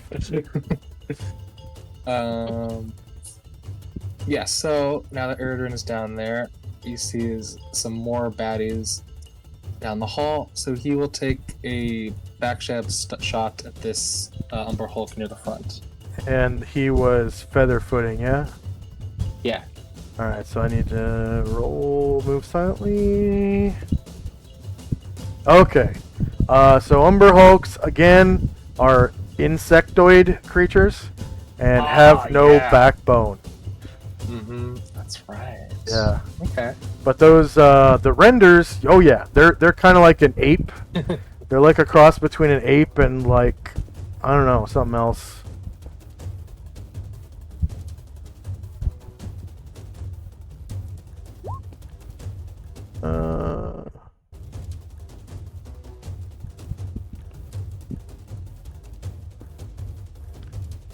Kind of like a cross between an ape and like a hippopotamus or something. Or like a rhinoceros, because they're just so gray and like thick-skinned. Yeah. But definitely like a mammal. So they'd have a backbone. So Erdrin, and that was with your. You said you loaded a +1 bullet. Oh, that's true. I did. I didn't add that to my hit roll, but I did load a +1 bullet. So go ahead and re-roll. And then are you shooting the Umber Hulk on the left or the right? Oh, I'm shooting the one on the the one on the right. And do you have a line for a +1 bullet, or do you just put +1 to hit a damage? Yeah. This is the first time I've used it, so I'm just gonna put +1 on the attack roll. And damage, right? Yeah, and damage. Okay. So you can, so that we know it's a +1 bullet, you can make a line on your sheet too. Okay, so yeah, the Umber Hulks are shieldless. So that's AC 4 misses AC 2. Closer. And there's a loud report.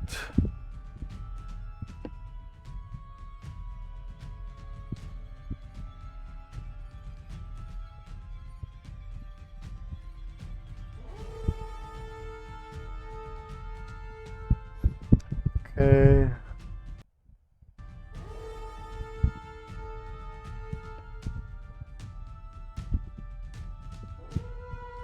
And any other? That was a missile attack. Any other missile attacks? All right. So now we have spells. Any spells? Okay, so it's all melee from here on out. All right. You want Caraclor to go first? Sure. So Karen Gloria's attacking that Neogi. Yeah. All right. With blade swing. Okay, the Neogi is shieldless, -7, beats AC 3. It's a small creature, so it takes 7 damage from your longsword +5 and dies. Go ahead and describe how you kill it. Like clips it with his sword and like it's barely hanging on, but it kind of like dashed against the wall, and so it's more the impact really than the sword that kills it. So now you know. It's gonna be... Now you know the Neogi themselves are pretty weak. They do have a good armor class. It's like plate mail armor class. But as far as their health, yeah, probably not so strong. Or...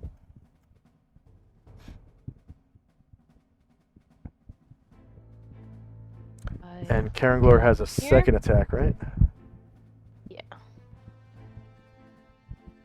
So you can see this hallway is kind of like half squares. It's kind of a weird map. This was the better of the two Deathspider maps that I found, though. The other one looked really cool and didn't have any half square spaces like this one does. But it was like missing half a floor.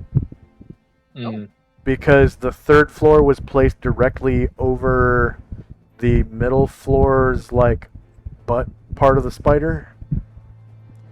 And it just was off-putting to me because, you know, it's like the cargo hold. It's not important, right? But it is because there's a door there that lets you go down to the, you know, cargo hold below, you know, on the bottom deck. So it's like traversal. There's a battle deck which is on top. The main deck is the deck you're on right now, and then there's the whole deck below. And there's like two options unless you go outside the ship. There's two ways to get down there. It's that hexagram hole that you guys can see right there, or the hole that's in the hold. And that's pretty important to me. So you want to have the whole map. So I kind of had to choose this one that had the half squares. All right, so Karen Glor attacks the shieldless Umber Hulk, -10, beats AC 2. It's a large creature, so it takes 7 damage from your longsword +5. -7, enter. Okay, any other melee attacks? The way forward is clear. Yeah, Gargamon will work his way down. Alright, so he has a little bit of trouble kind of getting down the ramp, but once he gets down there, there's this wide open space, and it's 1, 2, 3 squares down the ramp. I'll stand there just for now, and then he will attack the Umber Hulk in front of Karanglor. Alright, -2 for attacking through Karanglor's square. And You get your +1 from Hero's Feast, and you're on the same elevation now as the Umber Hulks. Yeah. How tall is Gargamon right now? How many feet? Well, yeah, he's like 14 and a quarter. Okay, so his horns are kind of scraping the ceiling, but it's not going to cause any problems for him. Alright, it's a shieldless Umber Hulk. -10 beats AC2. You cause 26 damage to that Umber Hulk in front of Karanglor. And he has a second attack, correct? Yes. All right. He will see if he can Do you want to finish attack the that same? Umber Hulk. Okay.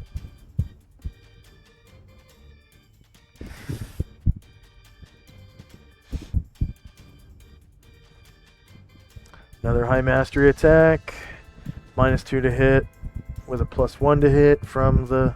Oh, whoops. Gotta reroll that. And your 1.9 damage.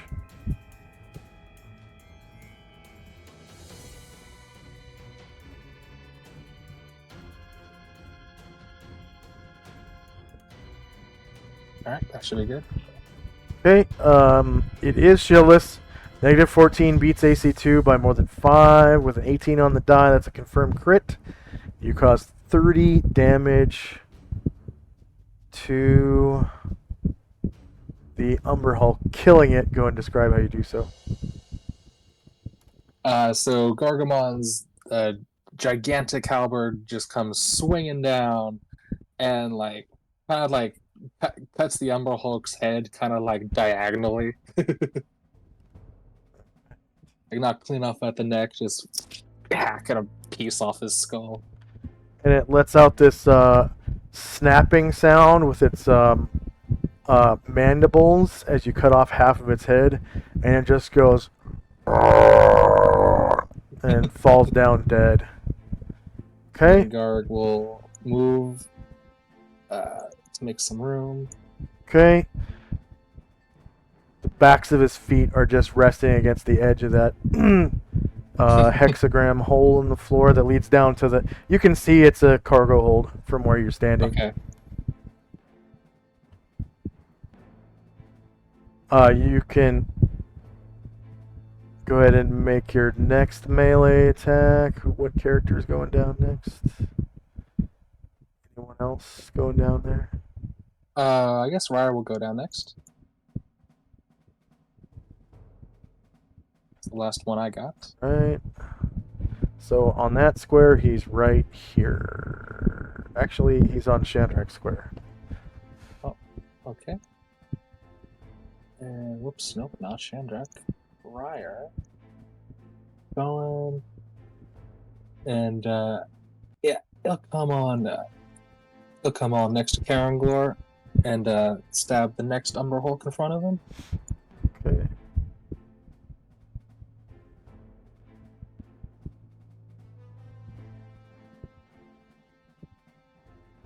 Just gonna move this Umber Hulk to the right a little bit so we can see him better because he's kind of halfway inside that door. There we go. Okay, so the Umber Hulk was shieldless, and you roll a natural 20, causing 14 damage to the Umber Hulk.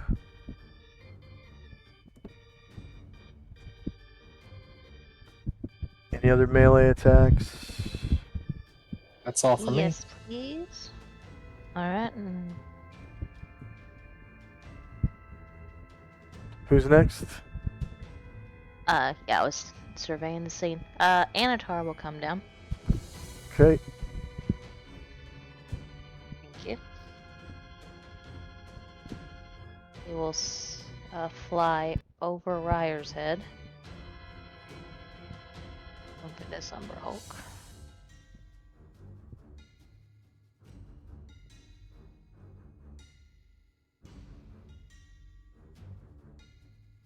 Presumably a higher ground. Yes, yeah, you do get higher ground. Alright, Anatar attacking the shieldless Umber Hulk. -15.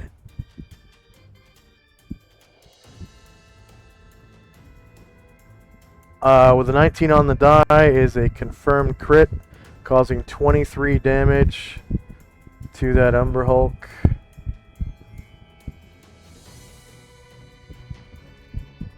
And does he have a second attack? Does, so I'll take it now. Okay.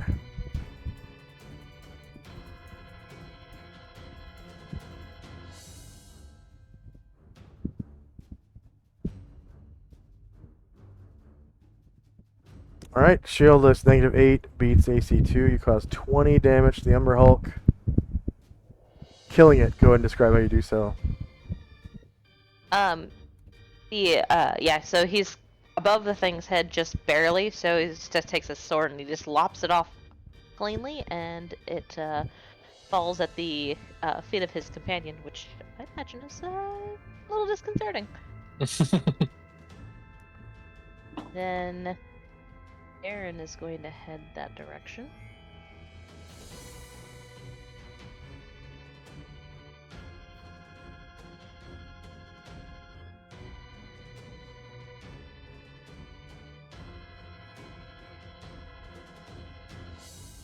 Alright.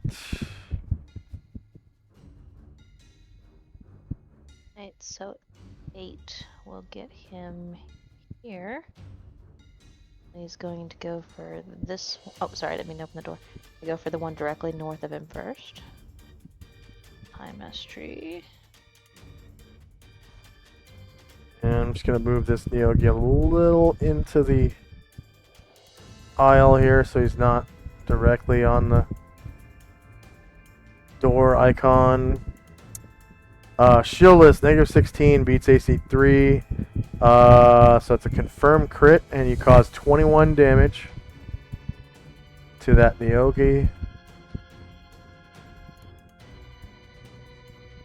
Then he'll try with his claws.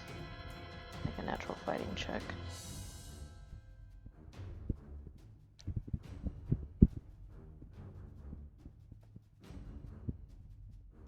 Alright, you get 3 claw attacks with +1 damage. First Goes one? left, right, left. Oh, I guess it's right, left, right. Yeah. Shieldless, -2, beats AC3. You cause 10 damage to that Neogi. Killing it. Go and describe how you do so. I don't know if it has a throat. It's kind of a spider thing. He just kind of like rips down the what's chitinous front, and like tears away some of it, and some of like the white meat of his chest comes away with it. Yeah. And so the next claw will go to the one On the right? next to him. Yeah. Yeah, I'm gonna drag him a little deeper into the hall here so he's not in the door.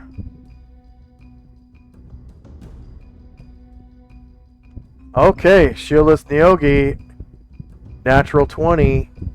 You cause 9 damage. As it's a small creature. Last claw. So they're about 3 feet tall. Is Neogi.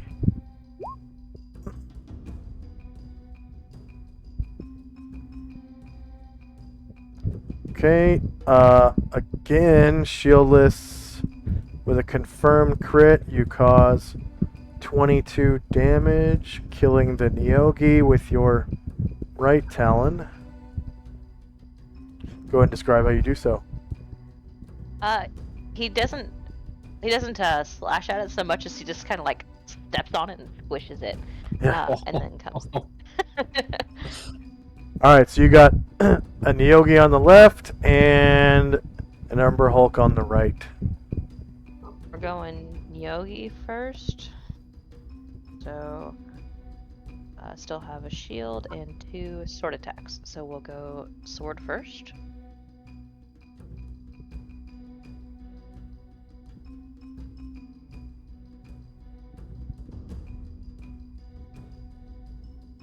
Alright, shieldless Gonna put those Neogi. ones- That is a confirmed crit. You cause 19 damage to the Neogi. And it survives. Okay, I think you still have a Yeah, we'll go with- shield attack and 1 more sword attack. so I'm going to use the shield right now.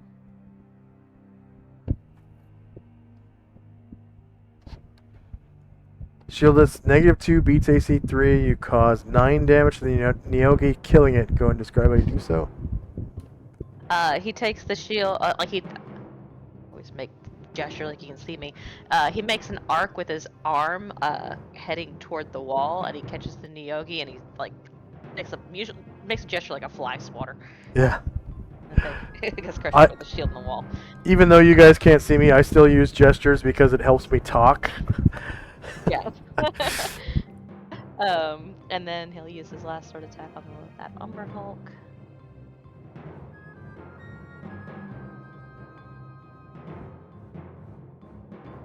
Okay. Umber Hulk is shieldless.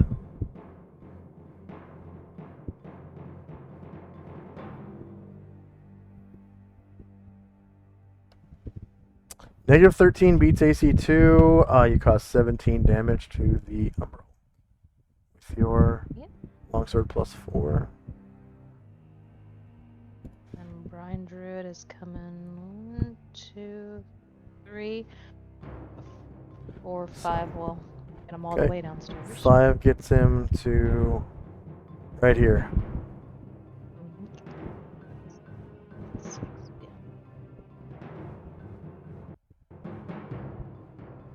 And 11. And now we're biting. Right.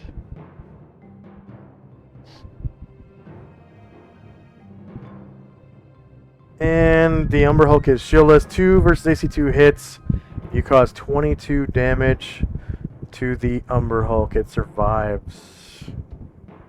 Okay. And then Asher is going to use her ring.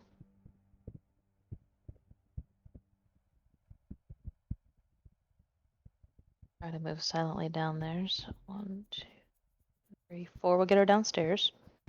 Okay, just rolling. Move silently real quick. Oh, wait, no, you're using your ring. Derp. Yeah. Okay, so that many movement gets you right here. Oh, okay.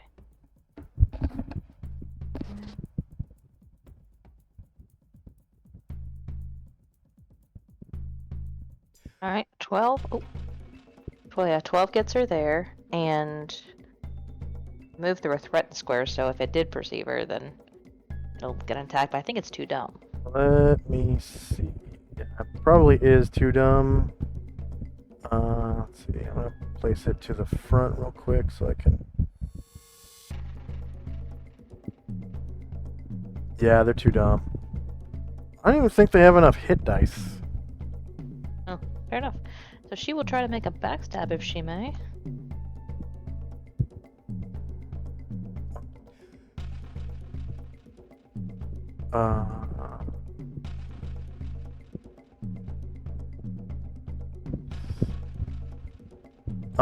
No backstab. She is going to make a regular sword attack +1. I should have said where she was. She would have had to drop her short bow to drop longsword.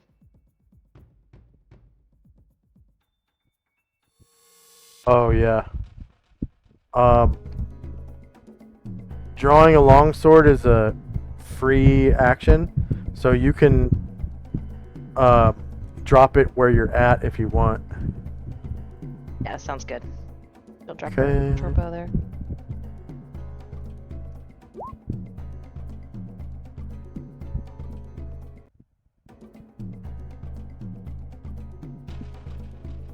And she'll be visible.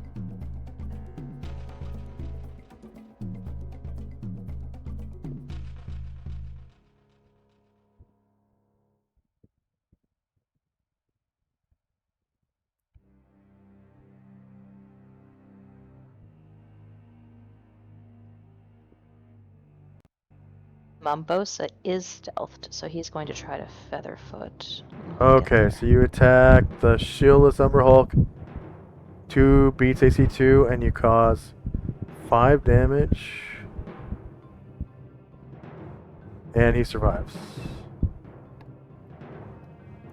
I'm moving Bombosa. I don't think Bombosa has sight. Okay, 1 second. You are correct. Wow. There we go. Awesome, thank you. Okay, so that's 1, 2, 3. Then he'll head downstairs. And he's feather footing, yeah? Yes. Okay, that gets you to Shandrak Square. Thank you. 4, 8, 9, 10, 11. And again, if the thing perceived him, it'll get an attack as he moves through the threatened square. If not, he will try to take a backstab.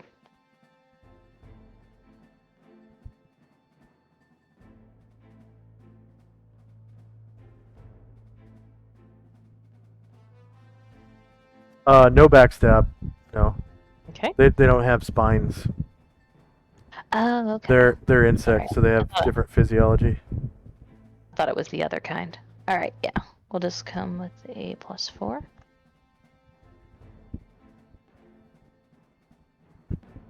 +1. Okay, that was to his back, so -1 beats AC 2, and you cause 7 damage, killing the Umber Hulk. Go and describe how you do so. It just gets like a huge flash mark like across his back, and you can see his snapped spinal cord, and like some of his ribs are exposed. He drops. It doesn't really have ribs or spinal cord. The Never mind. outside of it is chitinous, like a bug, and then inside is just kind of like gooey, pink stuff with like globs of white slime that kind of bleed out. Delightful. Okay, and you are still, believe it or not, in combat. So declarations, please.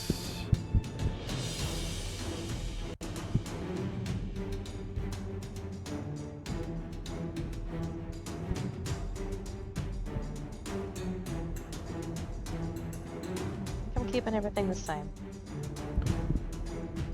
And Shandrak, you there? Are you changing anything? Oh, yeah, sorry. I thought I was unmuted. Yeah, Shandrak and Erdrin will be moving, and Ryer and Gargamon will be doing melee. Okay.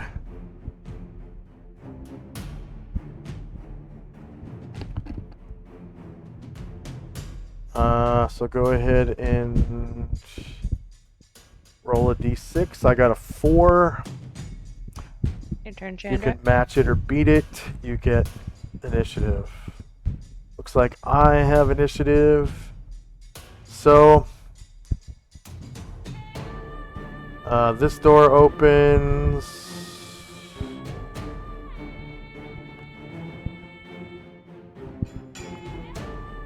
This door, you can hear it unlock and open.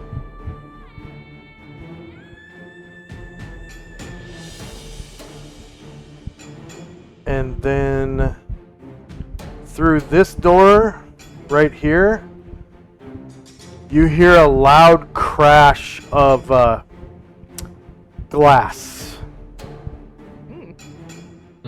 And then the door unlocks and opens, and you can see that this window behind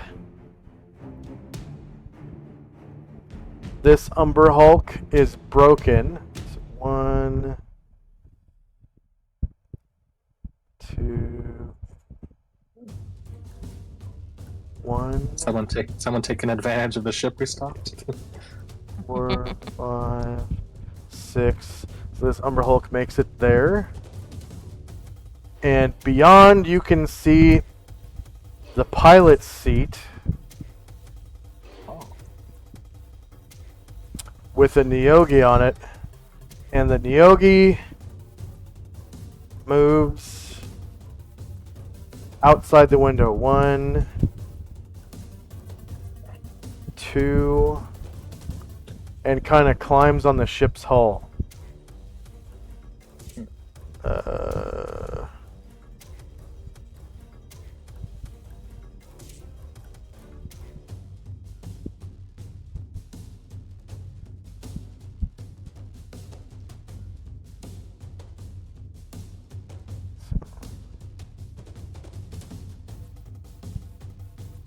Three, 4, 5, 6, roughly about there.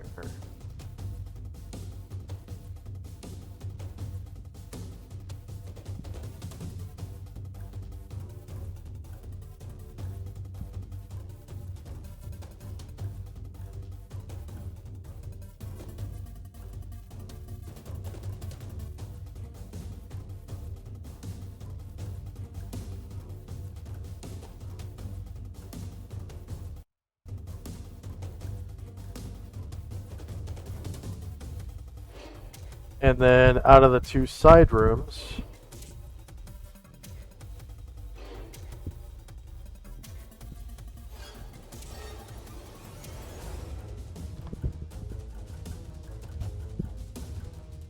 one, 2, 3, 4, 5, 6, and he steps into Bombosa's square. So go ahead and roll a dex check for Bombosa. Since Umber Hulk steps right into your square. And checks. Ability score. Dexterity. Okay, so the Umber Hulk is displaced back into this square right here. And the Neogi hops off.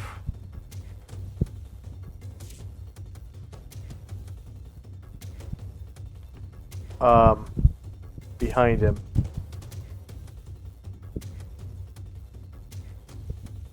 And then, out of the other door,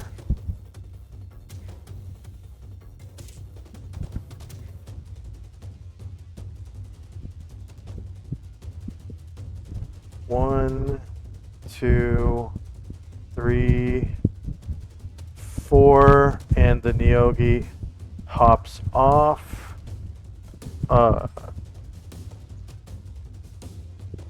Bombosa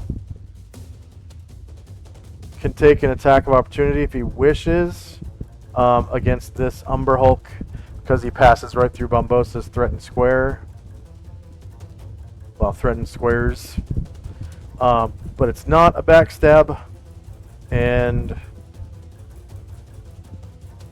didn't Bombosa already make an attack? Yeah, but he killed his target. But it wasn't a backstab. Well, yeah. Okay, Oh, that's fine. yeah. That's fine. Okay. Nope, that's fine. He was stealthed and he Okay. killed his target. Even though it wasn't a backstab. That's fine. So he gets an attack of opportunity against this Umber Hulk if you want. At a, Okay. you know, same thing, +4 to hit because he's stealthed.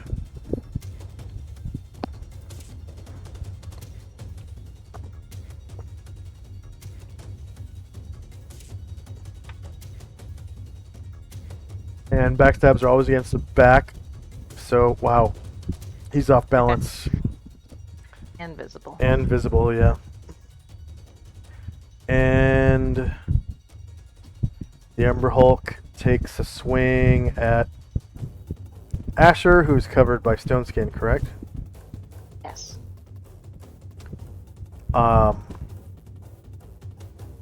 Before doing so, he's going to use his gaze attack on Asher, who's in the front row. So Asher must pass a save versus spell or be affected by the confusion spell.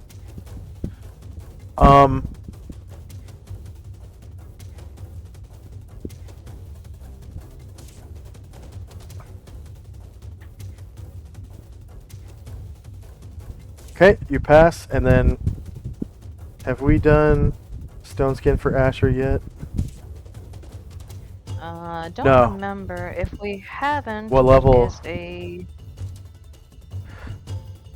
10. Oh, Level wait, I think it might be 11. I'm sorry. Level I'm sorry. 11.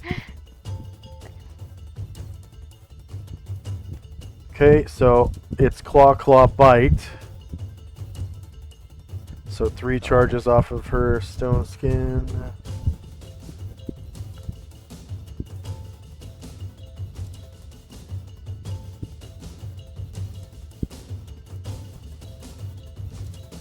And the Neogi is going to do Claw Bite against Bombosa. So this Neogi right here. He is not covered by Stone Skin. Okay.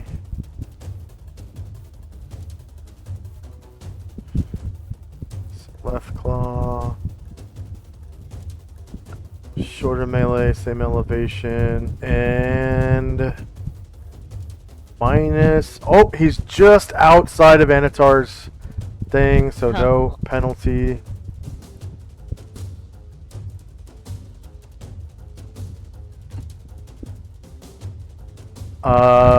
He's shieldless, so 10 does not beat AC 6. And then Is it the. surprise because of Oh yeah, the surprise font? AC 6 does beat AC 7, yeah. For just 2 damage. And then right claw, same thing. Yeah, surprise AC, sorry about that. Shorter melee, same elevation, no mod, no mod. Surprise AC 7 beats 7 and 3 damage.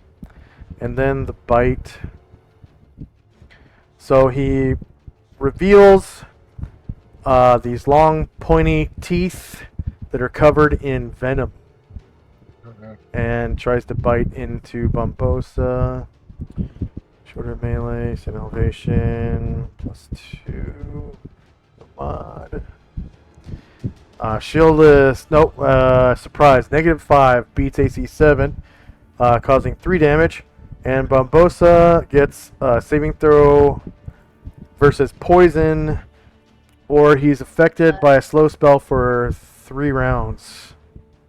Pretty sure Heroes Oh. Feast makes him immune to poison. Let me Okay, check. yep, no poison. I think you're correct, yeah. So just 3 damage. And it looks like I need to put 2 more brackets around that thing so it rolls correctly.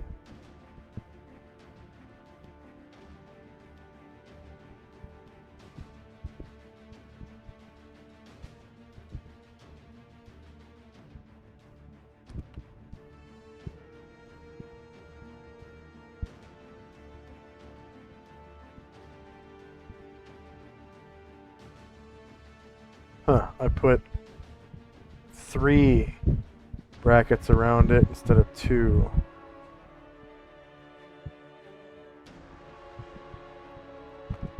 Weird.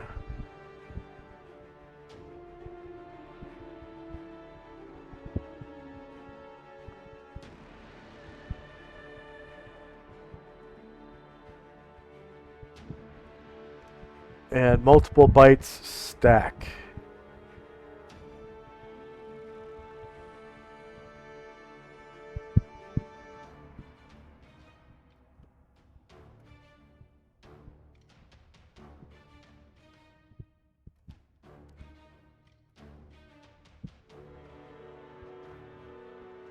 Right.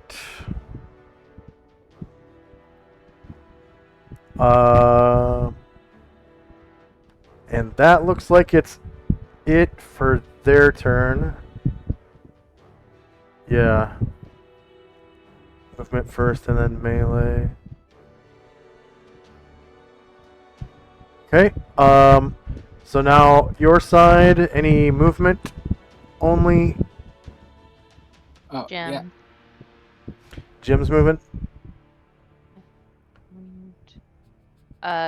You go first with Airdrin because it looks like he's already at the stairs.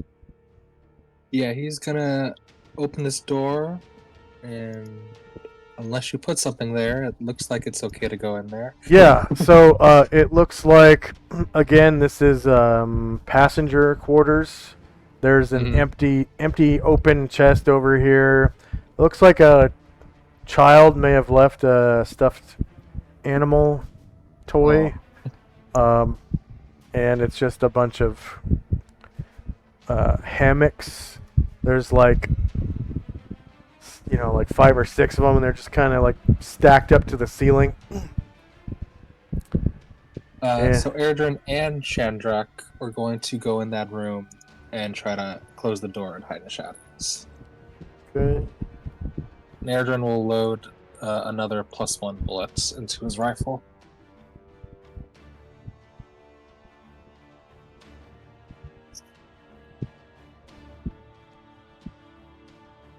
Any other movement?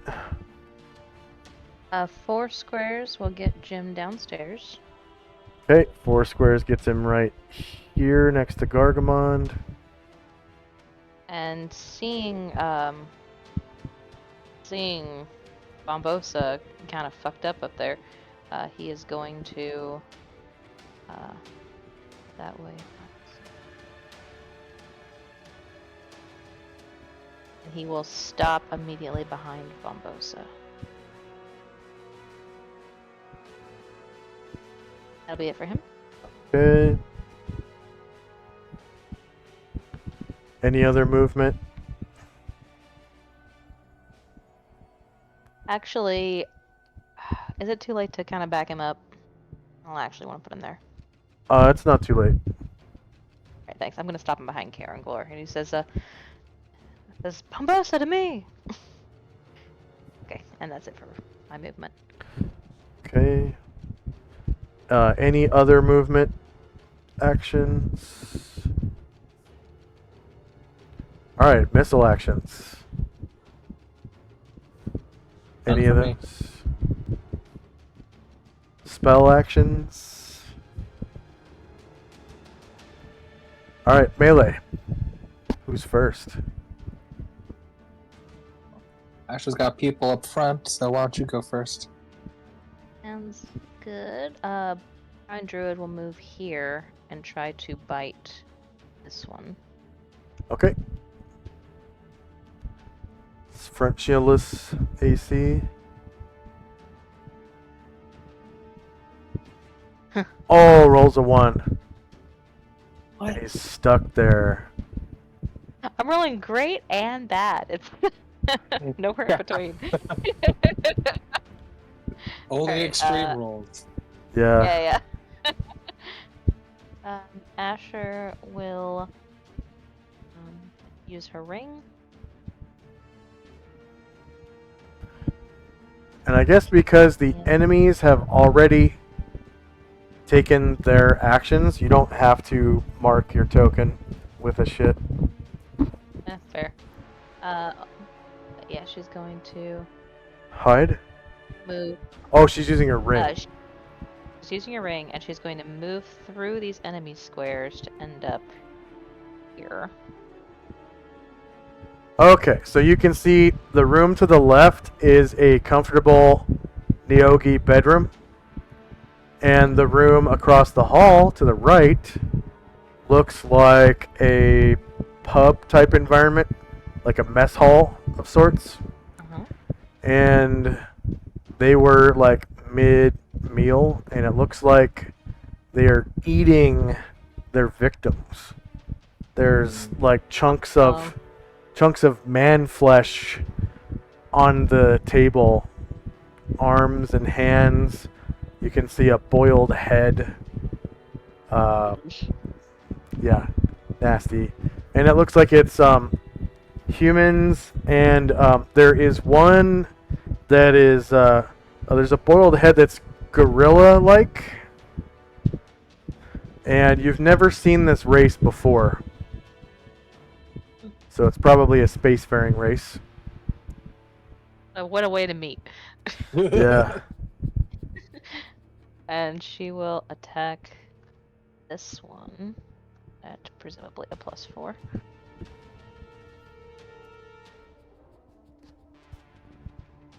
Yes. And another for Hero's Feast. The Neogi are definitely too low level to see invisible creatures. Alright, so you got that Neogi from its shieldless flank. So 0 does beat AC 3. It's a small creature, so it takes 6 damage from your longsword +3.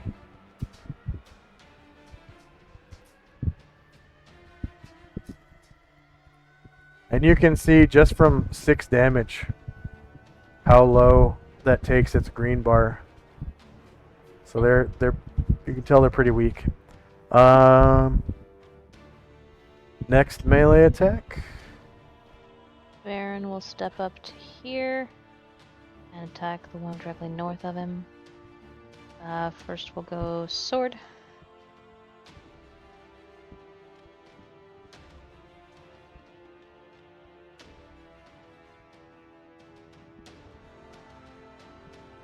Alright, shieldless front, -2 beats AC2, you cause 14 damage. Slashing it with your longsword. +4. 14 damage.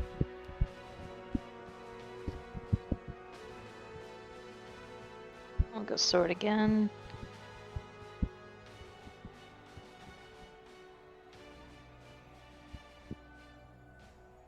Front shieldless, -9, beats AC2, causing 13 damage. From slash. With your longsword +4. Sword again.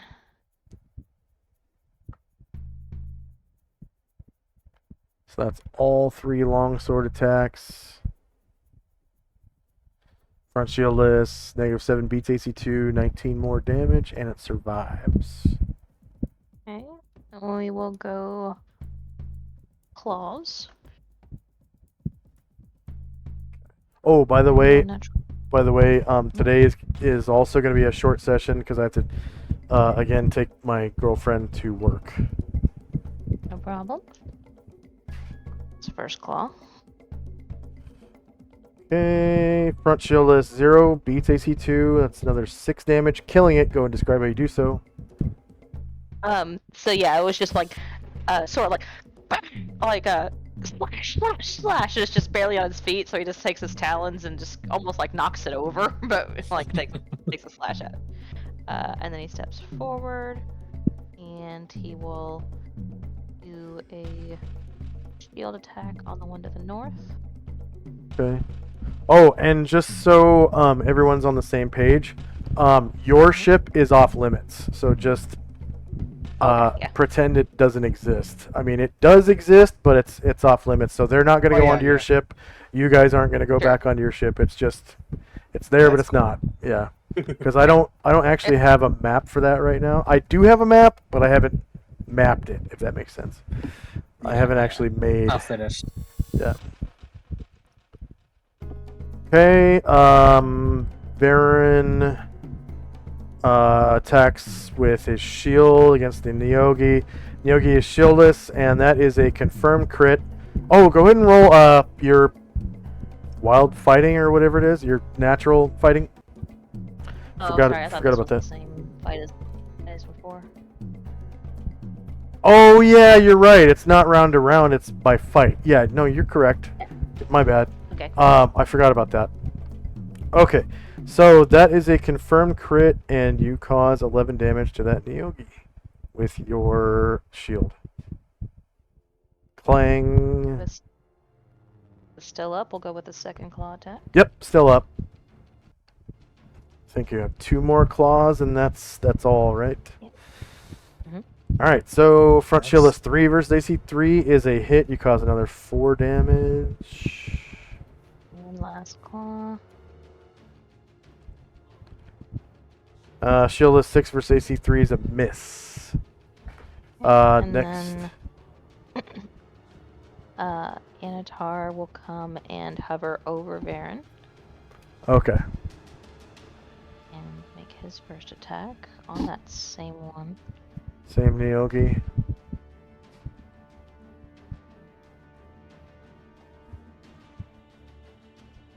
Near ground.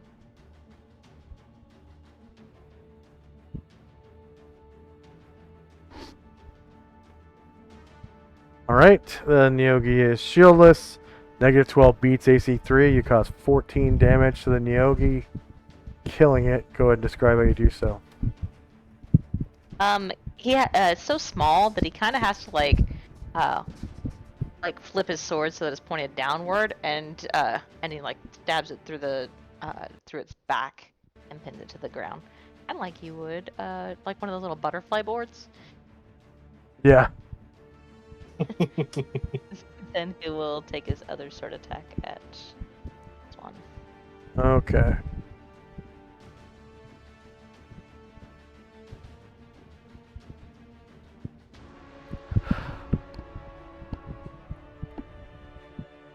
Alright, shield is front. Negative 2 beats AC 2. You cause 22 damage with your longsword plus 3. And next attacker. Yeah, it just leaves Karanglor for me. So Karanglor is going to.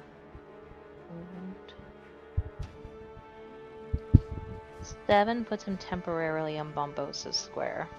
Okay. And he is still blade singing. And he gets 2 attacks, right?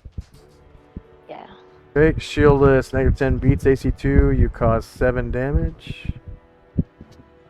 Oh, Bombosa's stuck. I was trying to move him so I can get Karanglor.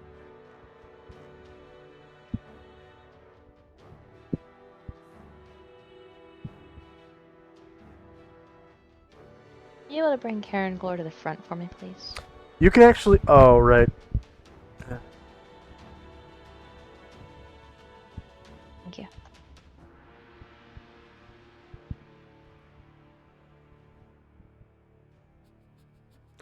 Yeah, there's 3 tokens in that space right now. So front shield is negative 13 hits, and you cause another 8 damage. It survives. Alright, so Karanglor is going to step here, which puts him through the threatened square, so he'll get an attack of opportunity. And Karanglor. Yeah, Karanglor gets bitten. He's out of stone skin charges. So attack, bite. And this is to Karanglor's rear. But there's field of protection from evil protecting him. So that's shorter melee, same elevation. -4.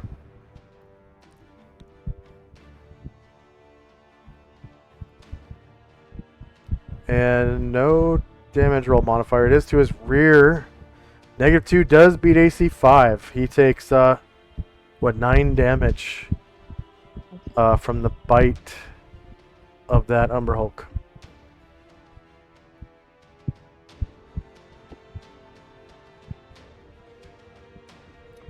And next melee attack. Gargamon will come up and he'll join the fray, sharing all sorts of squares with people. Yeah, remember he has reach, so he doesn't necessarily have to get all the way up to the Umber Hulk if you don't want to. He does, but I do want to come up on him this time. All right.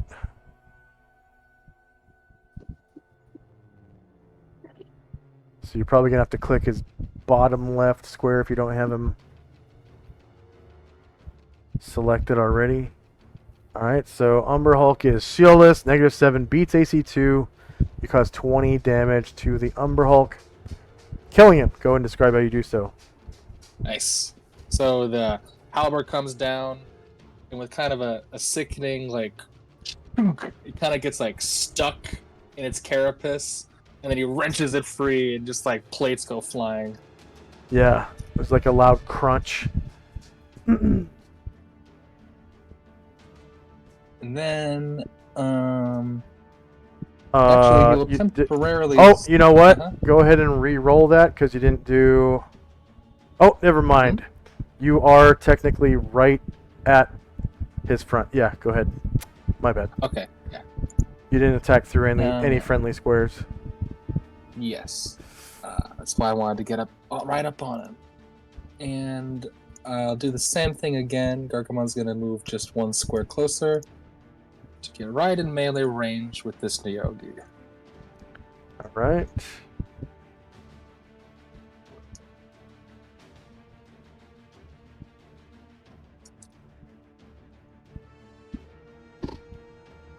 Alright, the Neogi is shieldless. -6 beats AC3. You cause 12 damage.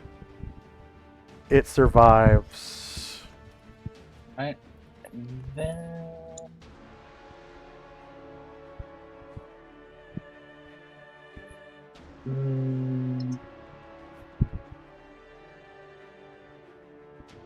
Yeah, we're going to take opportunity either way. So, Gargamon's actually going to advance. No, he's not going to do that because he doesn't have enough room. So he's gonna move back. Well, technically, he is a huge creature right now, so he can trample. He can trample if he wants to. Yeah, you know what? That's true. So yeah, he's gonna move. You can even instead of back. You can even trample the Umber Hulk because the Umber Hulk is large and you're huge right now. Yeah, so I will walk through the Neogi and trample him, and I'll also trample the Umber Hulk. Okay, so first things first is Neogi gets an attack of opportunity and is going to bite Gargamond. Stone Skin? That's right. That's the first time Gargamond has been attacked, so... Yes, it is. What level Stone Skin? 12.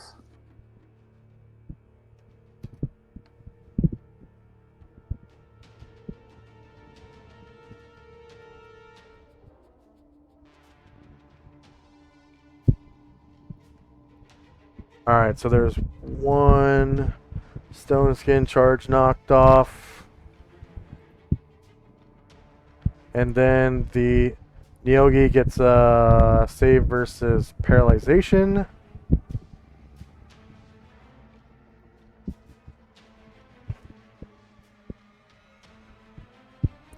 They count as Warrior 5, so probably not going to make it.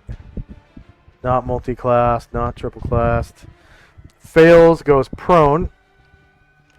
Now you get a touch attack versus AC 3 with a +4 to hit against the Neogi. Small, medium, large, huge. If you make the attack, you get to roll 3d4. Not adjusted by strength or anything, it's just 3d4 damage. And sorry, you said it was touch attack. Prone, so that was what? That was +2 or +4? Touch attack +4. +4. Thank you. So a touch attack is not adjusted by strength. And he is shieldless, so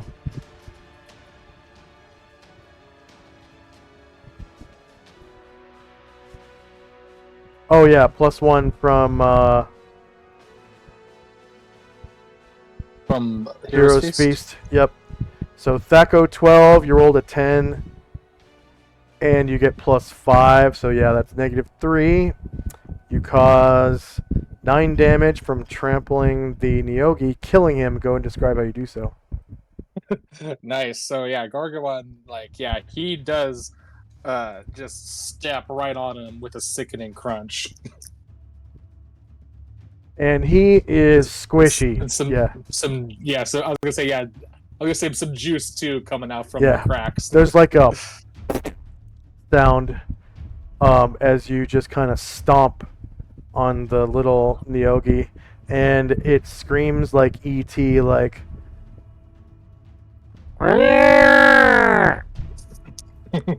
As you stamp out its life, and then the Umber Hulk gets an attack of opportunity. So that's another stone skin.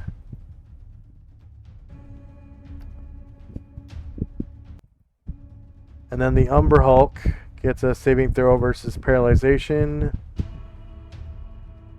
So save. Paralyzation. No modifier. Counts as Warrior 8. Not multi-classed or triple-classed. Wow, he fails and goes prone as well. So now you get a touch attack +4 against the Umber Hulk.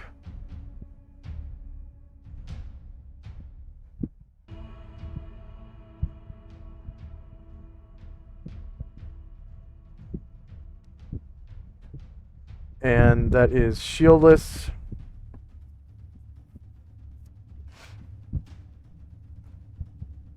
Yeah, -2 beats AC2, and he is large and you're huge, so that's one category size difference, so you get to roll a d4. 1d4. Come on. Alright, big number. So you do 2 damage to the Umber Hulk, and he's prone and under your feet. Mm-hmm. He's not pinned, however, because there's no mechanic for being pinned. I'm going to give him the prone.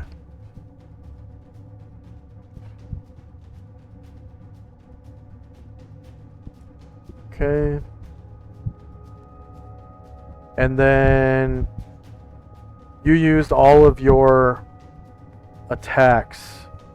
Yeah, that's all of Gargamon's attacks, but now Ryar will come on up and stab the prone Umber Hulk. Yeah, you get +4 to hit. And that is...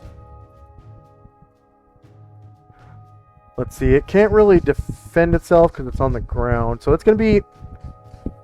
I'm going to say when you're prone, it's going to be against your back. So yeah, -1 does beat AC2. It's a large creature, so it takes 5 damage.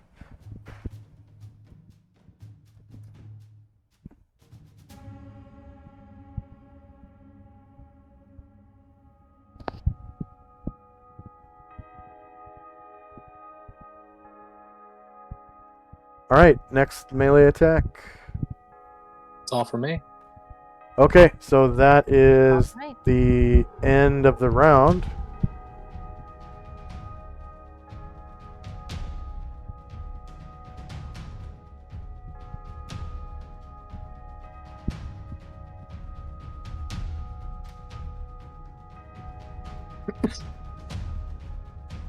And declaration phase. Does anyone want to change what they declared last round? Yeah, Bombosa's going movement, and Jim is doing a spell. All my people will be attacking except for Erdrin, who's doing missile. Okay. And initiative phase. Go ahead and roll a d6. No matter what, you guys win. So, first is movement only.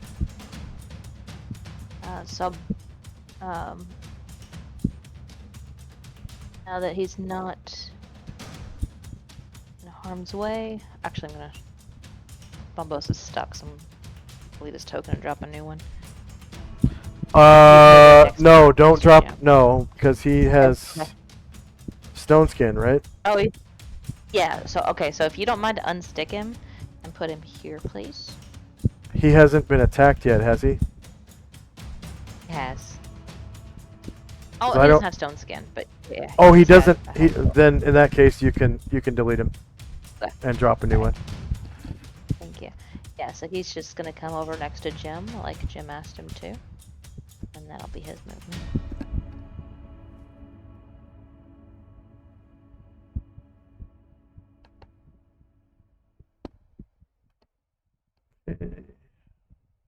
Any other movement only actions?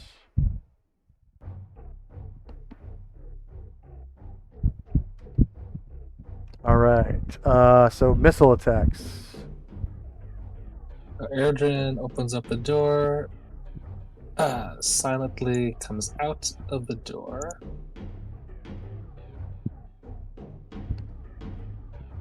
And then we'll try to take a called shot at the Umber Hulk. Okay. Still in short Thief range. skills. Move silently.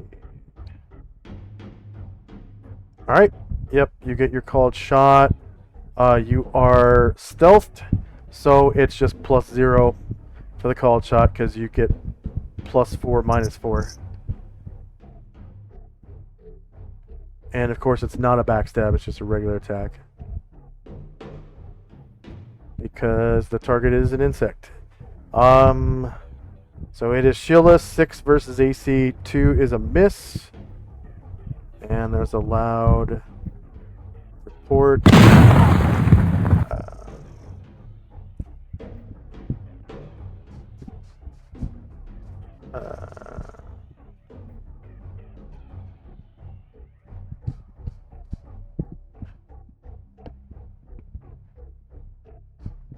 And any other missile attacks?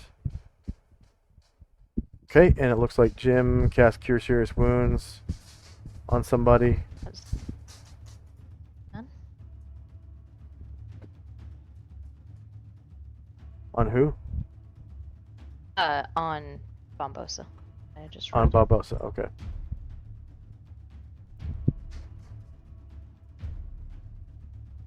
Okay, so that's done.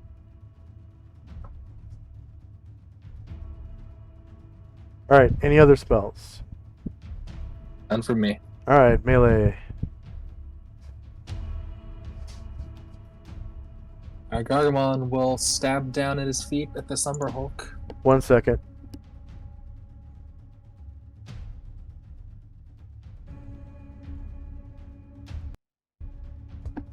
Sorry about that. What was going on? Gargamon will stab down at his feet at the Umber Hulk. Oh yeah, definitely. The Umber Hulk hasn't had the opportunity to stand up yet, so he's still prone. You get +4 to hit.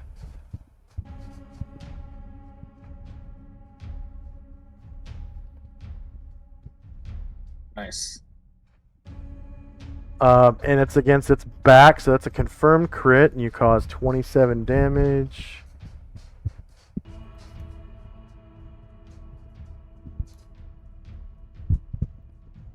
Right. And then did you want to take another attack?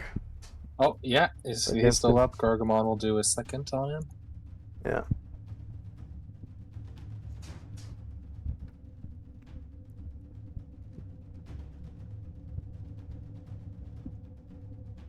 -15 beats AC2. You cause another 20 damage.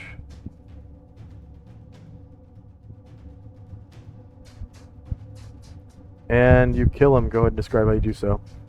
Alright. So Gargamon, like, literally just kind of, like, took his halberd in both of his hands and, like, aiming the spear side downward, just, like, stabs down, like, one hit, pierces the armor, raises up again, second hit, just, like, the second hit pierces all the way through the shell and kind of pins him to the ground for a second before he takes his halberd out of him.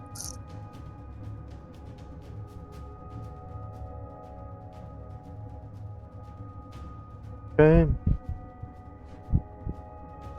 And then you still have movement left if you want to take it. Sure, Garg will just go in this main room, check it out, make sure things look okay. So it looks like a piloting room. There's like a sextant off on the left-hand side right here. And then there's like a star map over here. And the table has a lamp on it. So I'm going to actually drop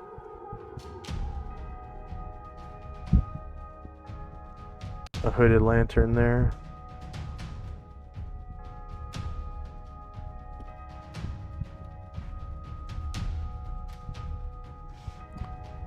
And actually, you know what? I don't think that's a sextant. I think it's an actual telescope. So those are in the player's handbook. They're pretty expensive. Oh, yeah. Telescopes are. Alright, so checking that out, Gargamel will just take his last bit of movement to go back in the hallway. And this window right here is broken. Uh-huh.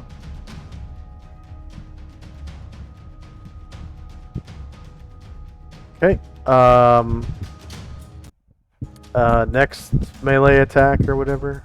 Melee attacker.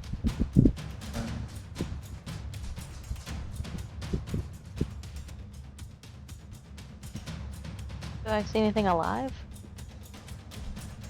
No, but you're aware of that Neogi that crawled outside that well. broken window. Yeah, okay. Yeah, Asher will use her ring.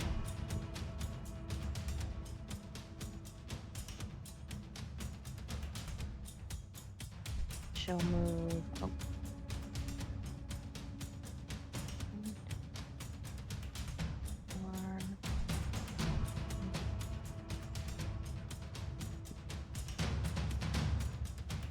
Broken window is here. Yes.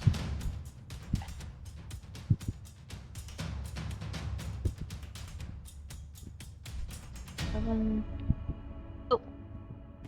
She sees one. Yeah, I see. Yeah, so you can see a Neogi just outside this window. This window is unbroken. Okay. So at 11, she'll get... Actually, that's behind the wall. So I guess she'll stop here. Looks like he's 10. moving this way along the outside of the hull. Is she reaching from there, or does she need to go on the hull? There's a window in front of you. Alright, cool. So she's going to like- attack through the window. Made of glass. It's closed. Yeah. It doesn't open. Oh, okay. Oh, because that's right, because you actually went through the thing. Okay.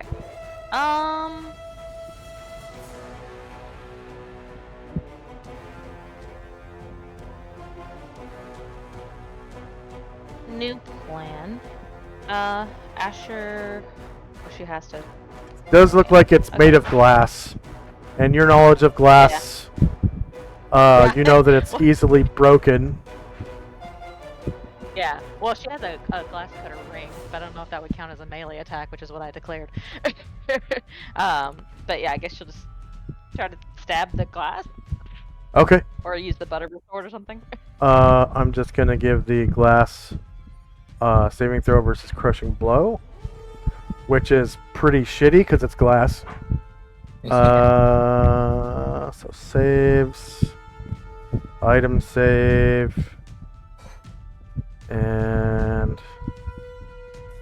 saves as glass. Window, whoops, versus crushing blow. 0 successes, so this window just goes and it's like a convex window, and it just crashes out into space, and glass shards kind of float out, and you're able to move outside if you wish. But that was your attack. Okay, so she does still have 2 squares, so she'll move guess she's in the threatened square, so I guess she'll move. Yeah. Okay. Still be in a threatened square here, I guess. So. Okay, so there, you'll be climbing out onto the leg of the spider, and actually, no, it's on the gravity plane, so you'll be walking. Okay. Yeah, she'll stop there. That'll be the end of her turn. Okay. And Chandrak, did you want to take any melees, or you want me to do the rest of mine? Yeah, I guess Ryan will come on out. And oh yeah, now that the window's broken, you can see that in Neogi.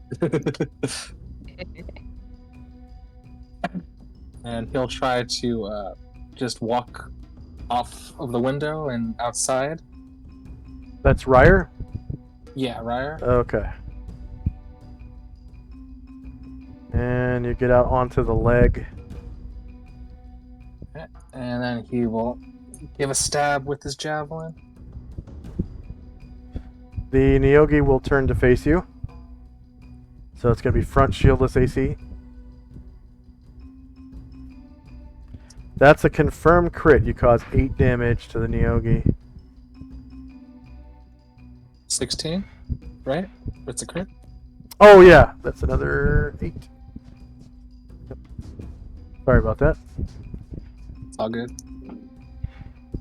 Okay, any other melee attacks? None of my other people will be able to make it, so you can go, Asher. Okay. So first, have Minotaur fly that way at 33. 7.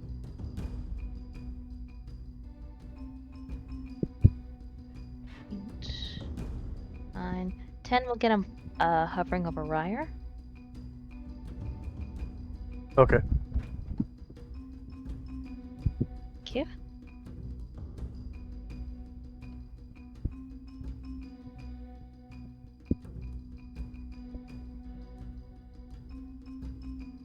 That was the wrong sword.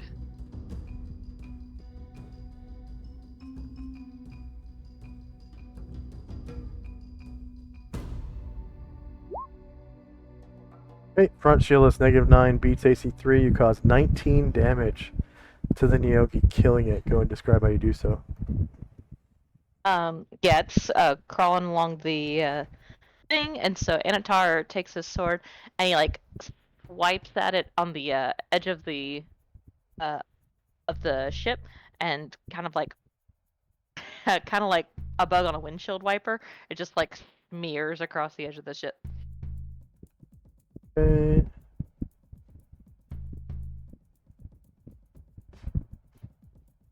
And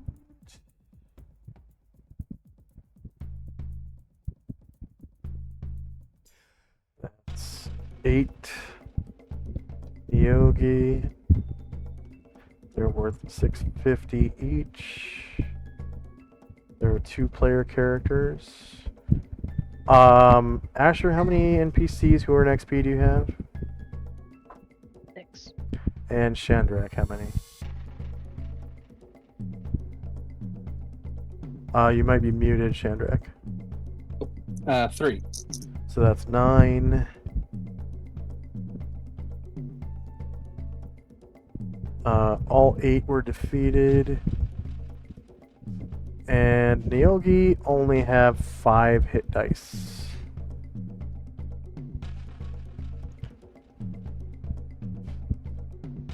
Asher, how many warriors and bards do you have? 4.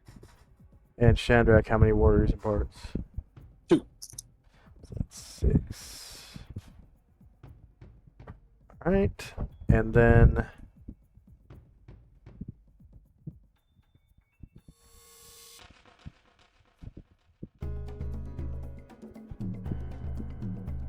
Umber Hulks.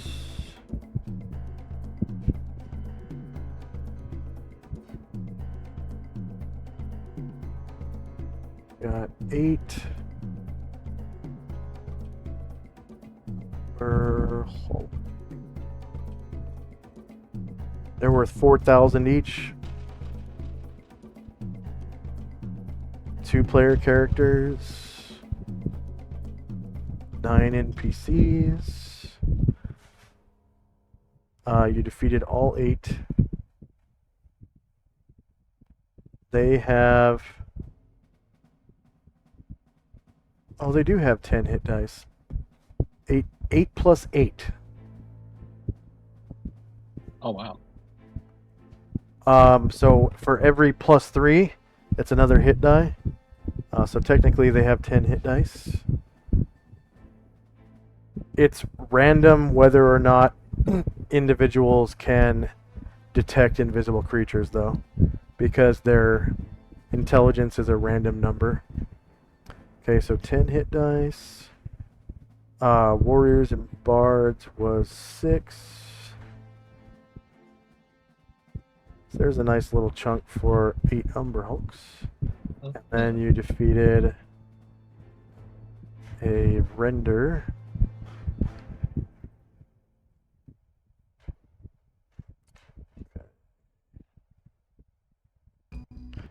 One Render.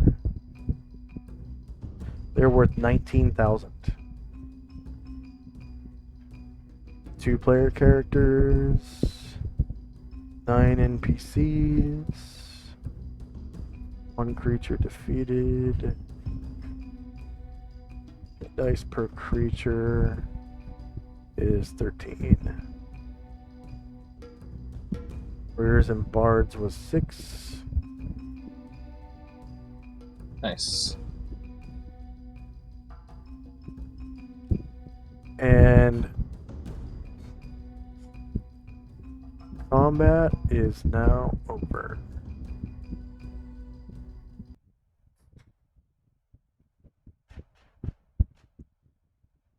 My ambience for the Spelljammer ship doesn't work. For that Neogi Deathspider. So I guess I'll just use the Mind Spider one. There we go.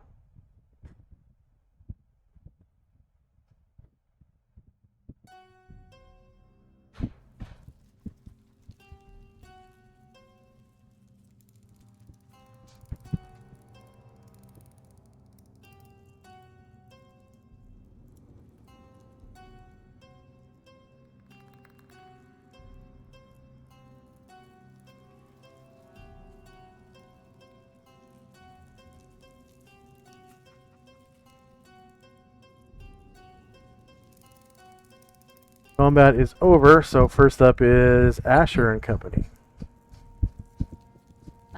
Asher will head back in. So if you don't care to move her and Anatar inside, please. Okay.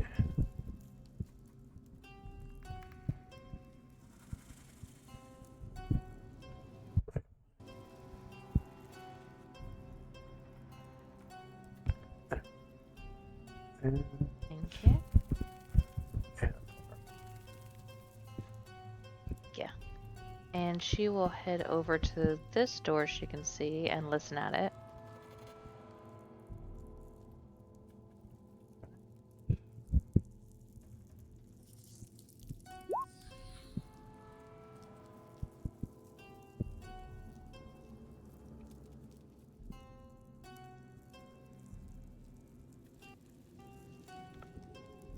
You hear the sound of your own heartbeat. Seems fine. Jim will do another cure serious wounds on Bombosa. Nice. Oh wow, that's max. And Bombosa will come up here. But Nichols. And try to hide behind Brine Druid.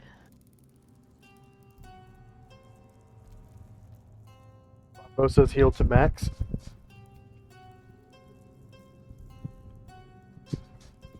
So all of his scars, blemishes, and wounds disappear.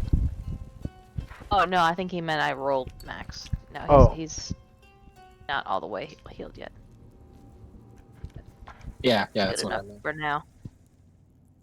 Good enough for now. And Anatar will innately cast improved invisibility on himself.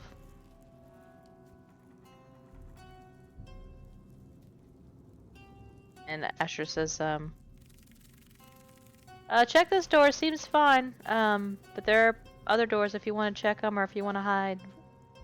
I'm gonna hide myself. And she will come back behind this pilot's chair and try to hide behind that.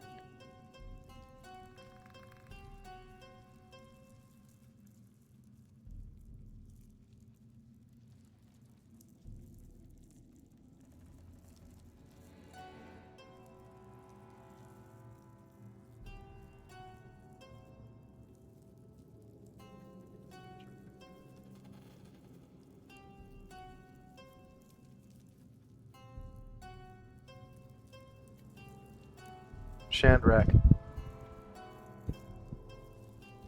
So, now that it sounds like things have kind of calmed down for the moment and people aren't yelling and fighting, Shandrak is going to cast Project Image, and he's going to create a projected image just kind of southeast of where Airdrin is. Okay.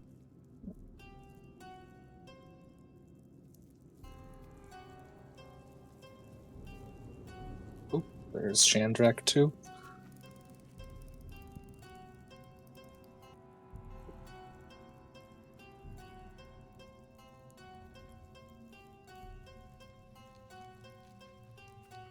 And then Ryer is going to come back through the window into the ship.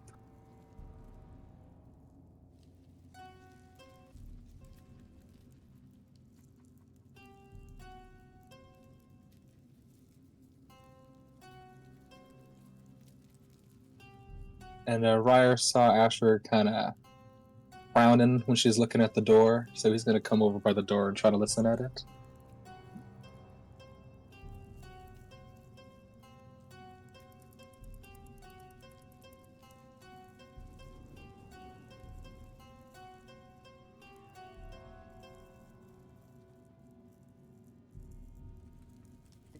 Sound of flickering flame of a lamp on the other side of the door.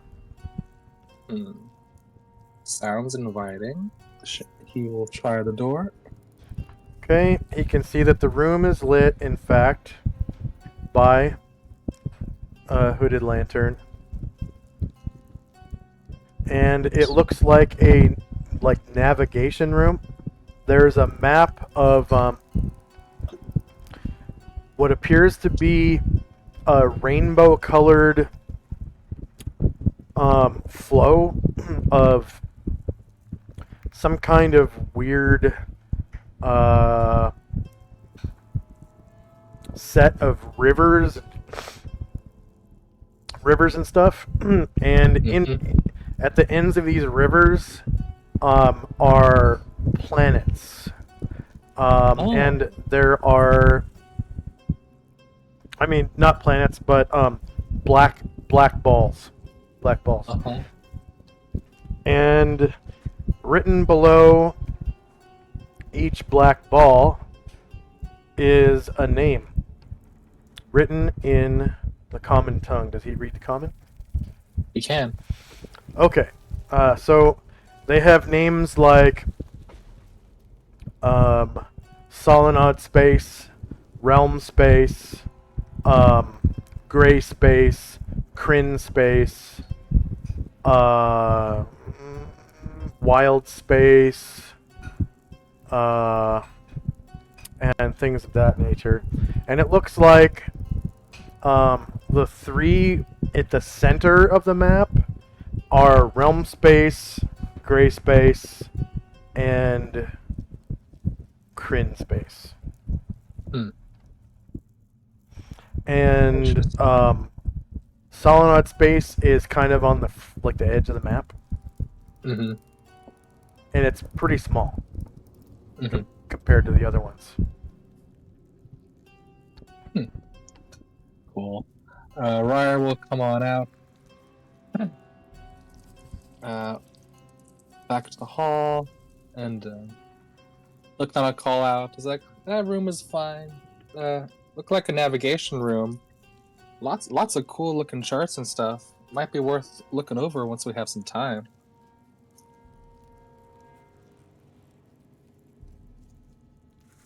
Um,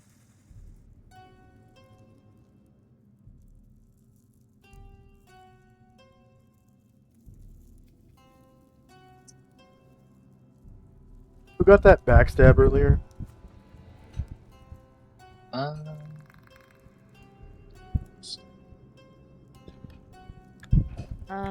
Wasn't there a backstab on the render that succeeded? Or did it miss? I got a backstab, but it wasn't. It healed immediately because it wasn't a magic weapon. That's right. yeah, I think that's what it was. I don't think I backstabbed the render. Yeah, I think your bullet missed. Like, eventually you used a magic bullet and it missed.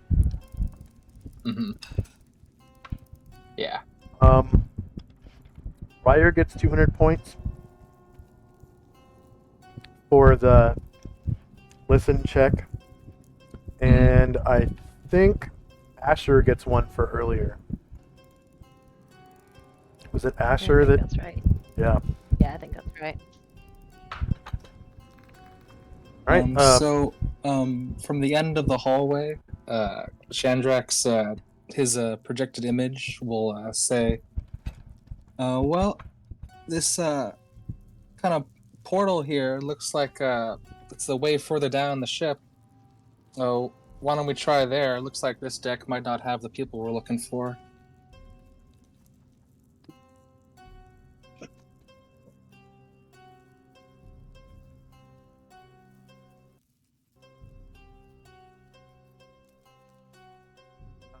Anything else for Chandrak and company? My people will just begin heading south towards that portal. Well, I say portal, but doorway, entryway. You hear some scuffling up the ramp. Up the ramp. Yep. And Asher and company. Asher will try to featherfoot that direction.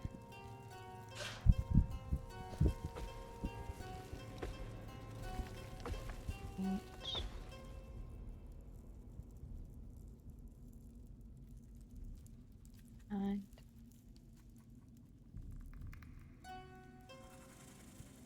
$16 will get her here. She can go 18.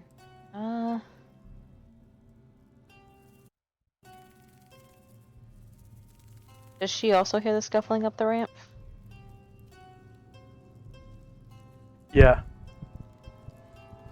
Okay. She will.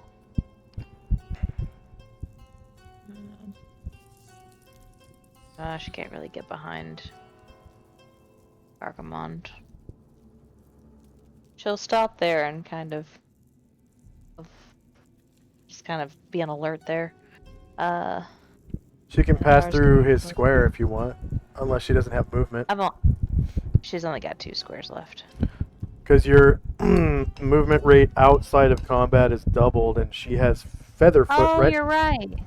Yep. So yeah, she's got plenty. So yeah, she'll head up the ramp and see what's going on. Okay, let's see if her Featherfoot succeeds. Yeah, so when she Featherfoots, her movement rate is what? 14, 16? Maybe 18. Isn't it like 18? yeah, 18's the max. Yeah. So At least 16. out of combat, her movement rate is like 32. Yeah. Okay. And right there, she gets to hear. Thank you.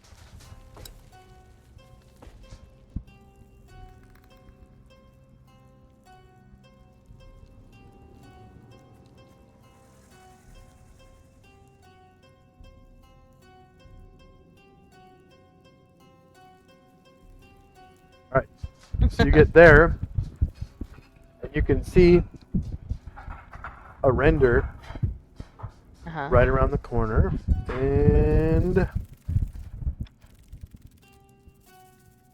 is she using her ring, or No, she hid.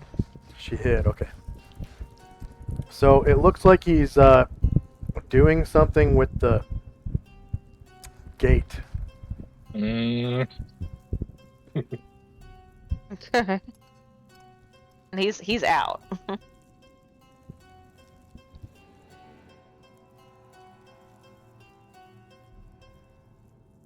And you hear this like of the gate opening. Oh, okay. And he makes a I Ah! Ah! sound. And then you hear this like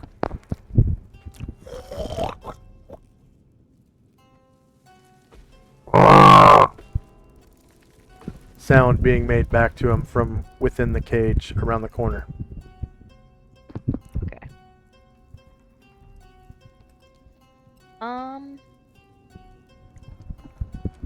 Does it look like he has finished opening the cage yet?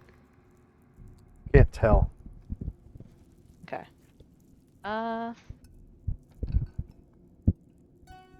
Okay, let's give it a try. Asher will try to backstab. Surrender. Put him Okay. down again. You can see the Yeah. cage is open, Ah, and the render inside is like waking up and going back to the one that's standing in front of you, and you get a surprise automatically because you are stealthed successfully.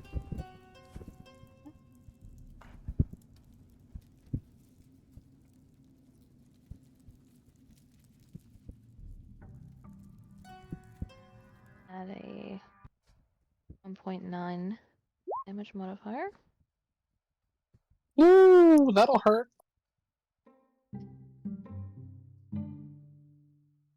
All right, that's a crit. You cause 119.5 damage. So minus 119. Enter, and the render Does that drops kill him? drops to the floor.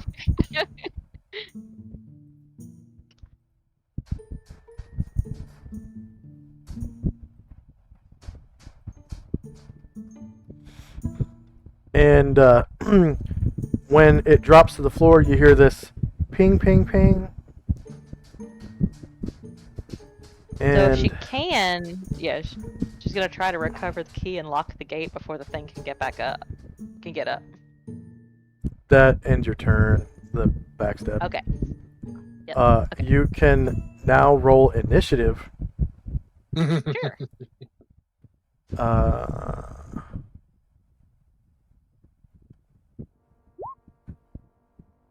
Oh, that's a good one.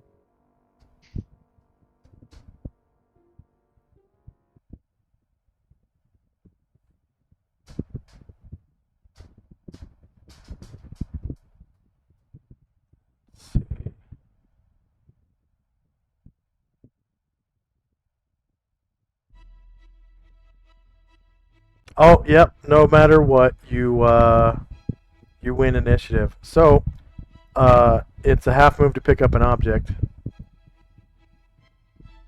Right. So she will pick up the key over here and lock the gate back. Okay, so it's a half move to pick the key up. Yep. And then you have a half move left after that. And then you're also closing a door, which is part of your movement, and then locking it. So the key is now in your possession.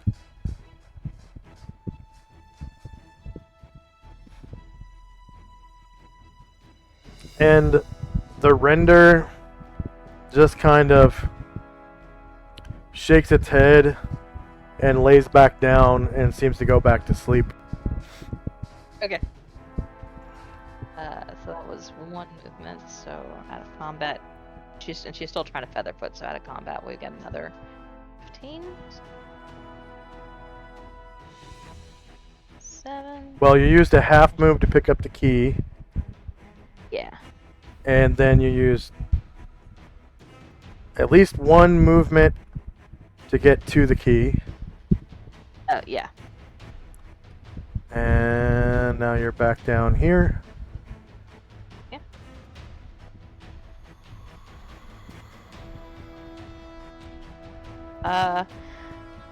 And yeah, she will at that point stand and wait and watch what Chandrak's people do, giving everyone none the wiser of what happened. That'll be good for my turn. Okay.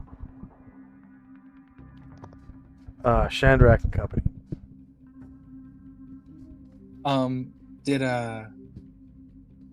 Is Asher still stealth when she come down the stairs, or still invisible? You don't see Yeah, her. she's stealth. Okay. Well, yeah. Since I don't hear anything anymore, yeah. So Chandrak, yeah. So it'll be like, Chandrak will come next to his image and be like, yeah. So I think let's continue down this hole. That should take us further into the ship. And Gargamon will come on over, and he'll be the first one to try to step through. Through the octagon? Yeah. I mean, hexagon. Yes. Okay, and you come out here.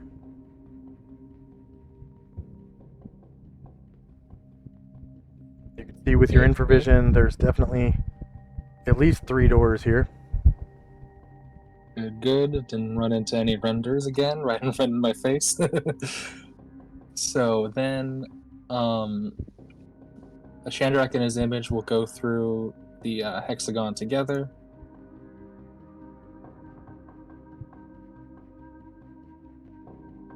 And you're going to have to take the observation thing off of his Oh, image. that's right.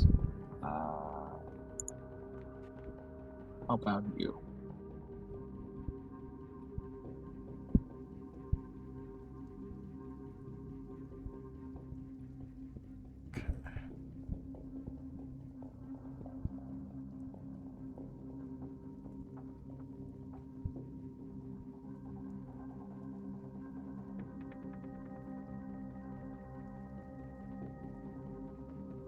Are you able to move him? No, all my characters are stuck together now. And, Alright. on the lower deck. Thank you.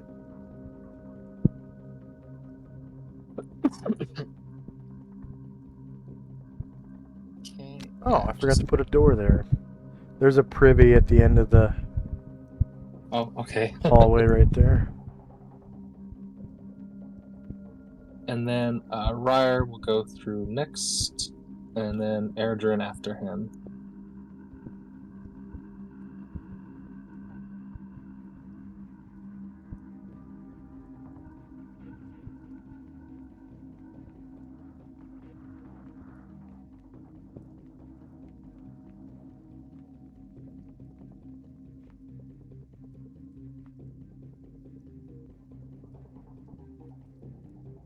All right. And Ryer will listen to the door he ended up next to.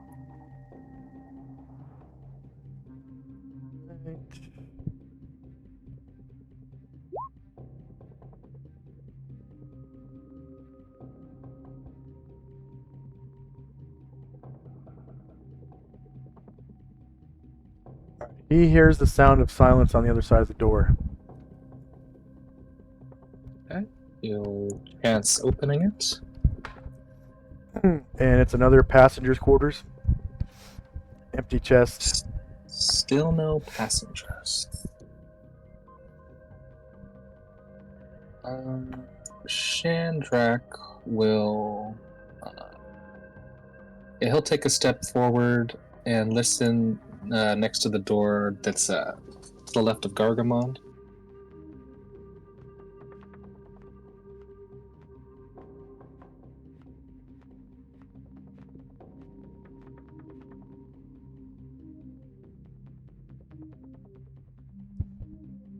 All he hears is his heart.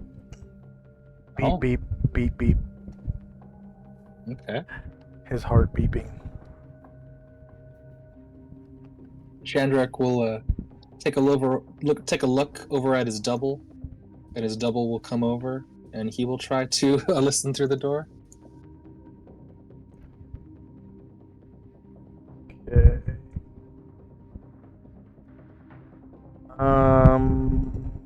Yeah, sure, why not?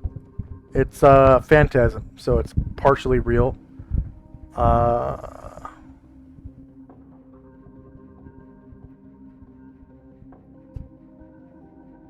Alright, he hears a lamp on the other side kind of flickering.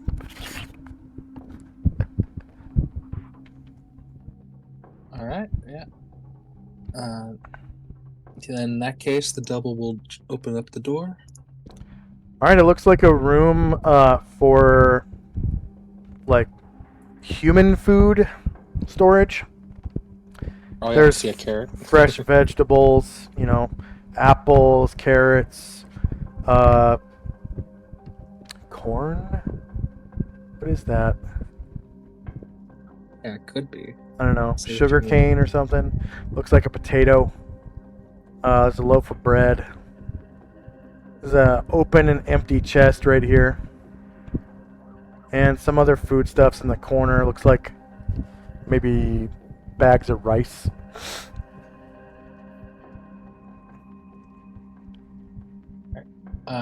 Erdrin will come over, and he has the least chance for it, but he's going to try to listen to this other door to the north.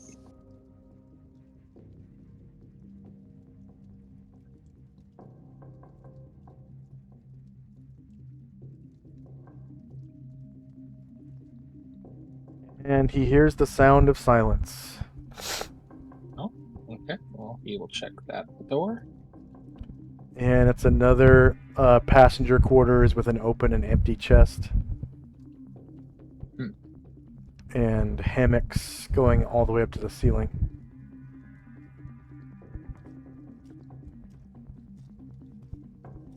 Oh, thank you. All right. In that case,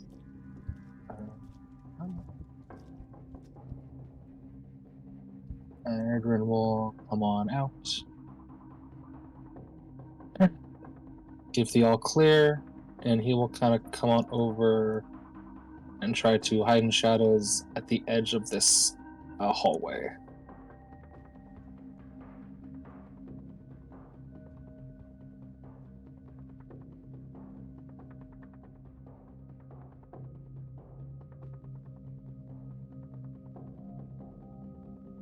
That'll be all from me.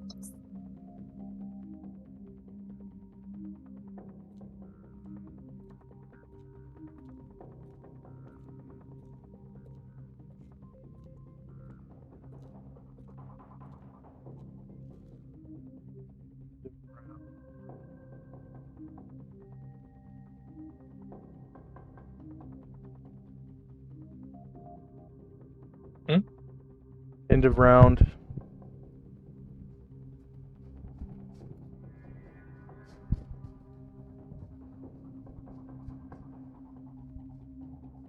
And first up is Asher in the next round. Asher sees Shandrak's people head through that hexagon. Kind of looks around and I guess she will have to drop stealth in order to command her people. So she says, well, I guess we're going that way. And she will head down. All of her people will. So it's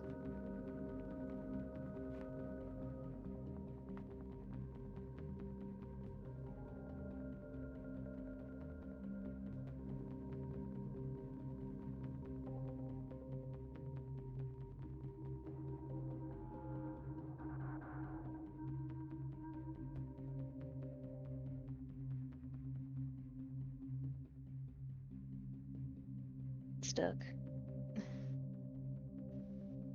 I'll drop him on the next one. It goes down, and who else? All of these people.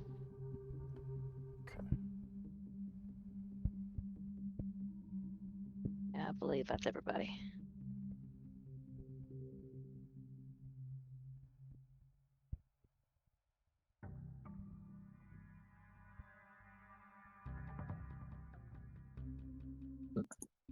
Simultaneously, both Chandraks say, the rooms around here look clear.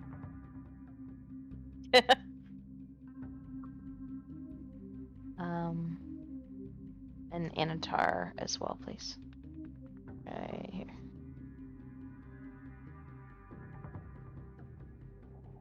Yeah.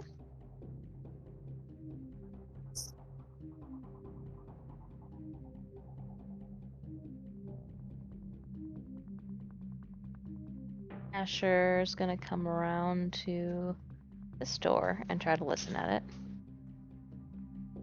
Yeah, first she looks at Chandrak, like speaking in unison. It's like a little bit upsetting. Haven't gone down there yet.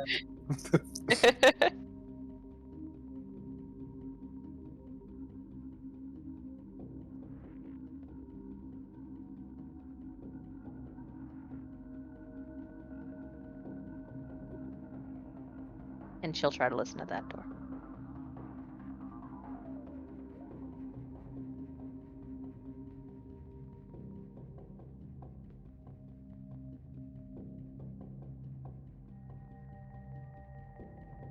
Alright, so on the other side of the door, you hear belabored breathing of something really, really big. You also hear the snapping of beetle-like mandibles and the scratching of claws on the floor from two distinct different creatures.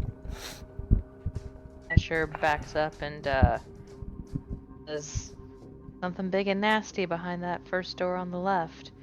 And she like kind of ducks under one of Brian Druid's wings and tries to hide in shadows behind him.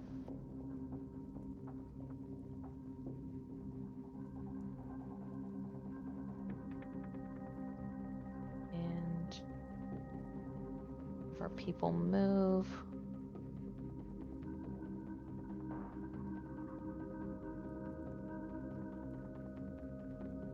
Bosa, because he was stuck on a wall before.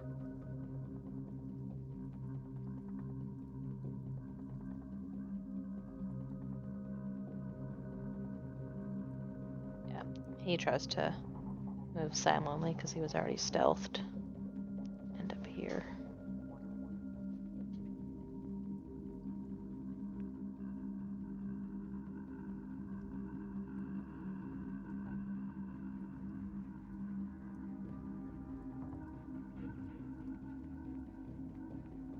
And that's it. She'll move.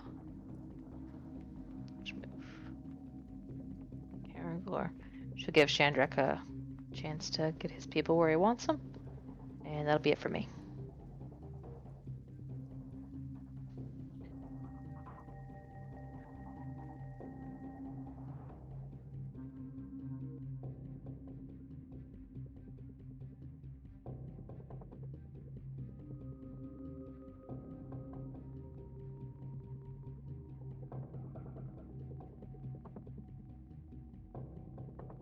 Said who was hiding and who was moving silently? Asher is hiding here. Bombosa is moving silently here. Because he already hid. Yeah.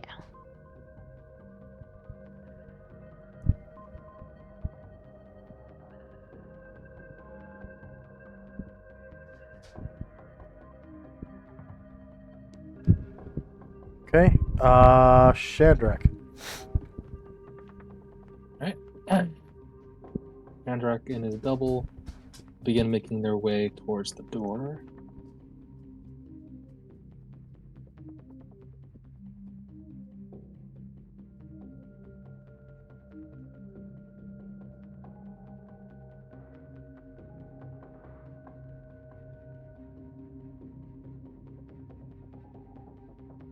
And Shandrak is going to, the real Shandrak is going to hide in shadows, kind of south of the door.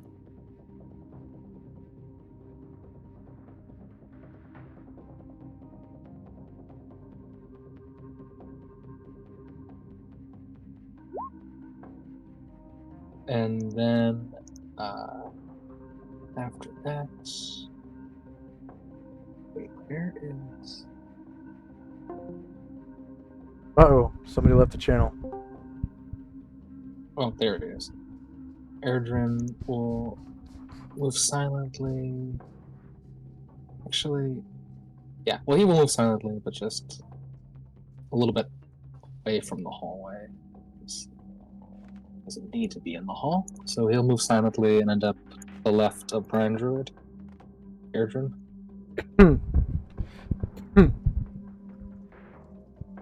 Then after that, the projected image of Chandra. Roll will- Dex for him. Because Asher is right there. And Asher, go ahead and roll Dex. For who? Who do I roll dex for? Shandrak or? Whoever just moved next to Brian Druid. Oh, okay.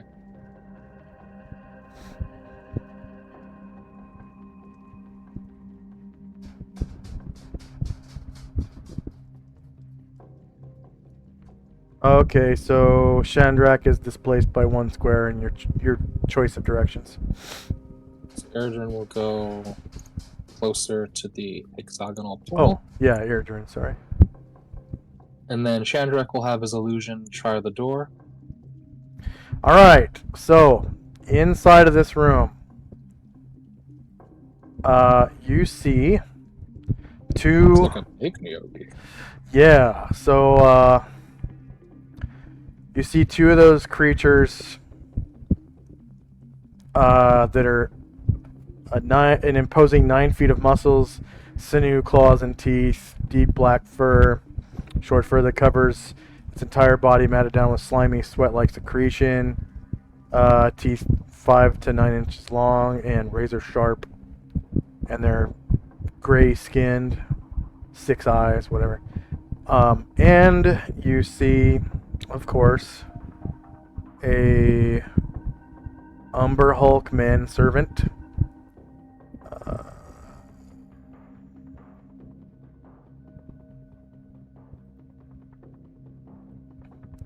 Nearby it, and it looks like the Umber Hulk is feeding it pieces of raw man flesh. So arms, legs, torsos, like guts, awful. There's like a pile of stuff right here that it's feeding to this big ass Neogi. Now, the Neogi itself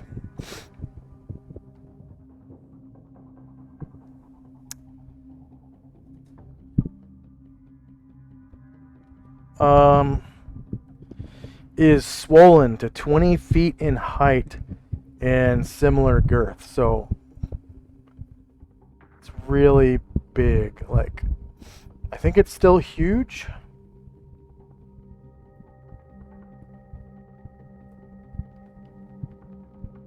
It's still huge, but It's like on the border with being gargantuan. Damn.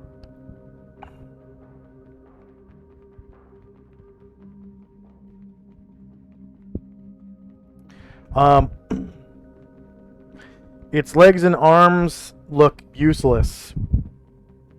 And it's just like blindly munching on this stuff that the Umber Hulk is feeding it.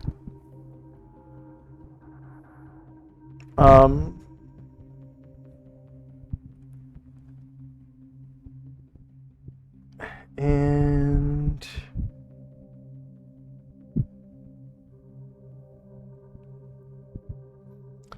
its skin on its like abdomen is kind of moving, like there's something inside of it poking out, trying to poke out. And that's pretty much it.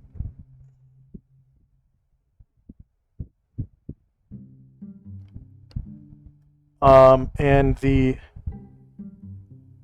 renders. See you open the door. Wait. See the door opening, right? But you're not stealthed at all, are you? I can't hear you. The real Chandrak is stealthed, but the fake is Okay. is at the doorway. Yeah. Okay. And they look like they don't want you there. So now we're in declaration phase.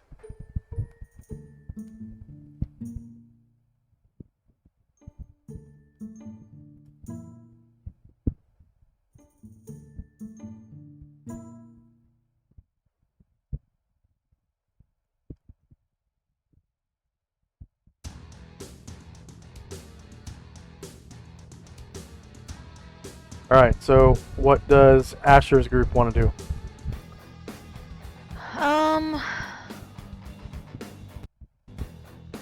Everybody is going to do melee except for Jim, who is going to move. Yeah.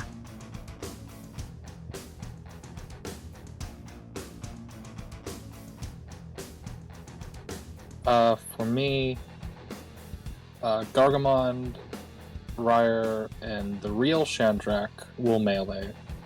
Erdrin will missile, and the projected image is going to cast a spell. Right.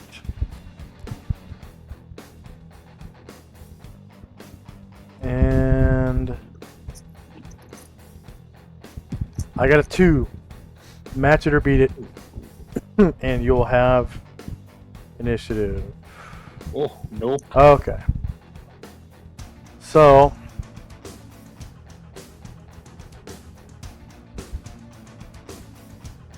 this render comes over to the projected image and attacks. Did you cast Stone Skin on the projected image? I did not. There's on the real Chandrak, not on the image. Okay. So it is going to attack the image with its left claw. And these, I believe they're evil. So, because, yeah, Anatar can barely see him. So yeah. Shorter melee, same elevation, -4.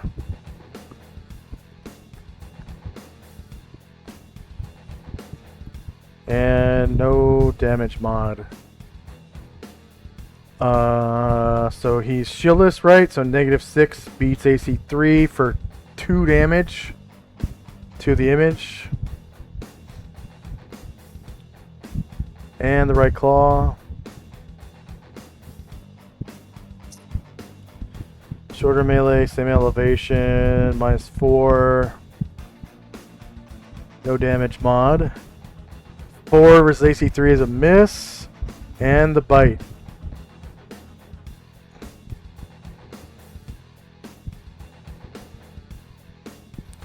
Shoulder melee, same elevation, -4.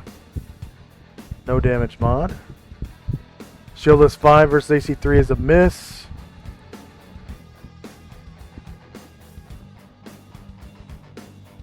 The other render comes over. And same thing. Claw, claw, bite. Starting with the left claw. Shorter melee, same elevation, -4. No damage mod. Critical hit for only 6 damage though.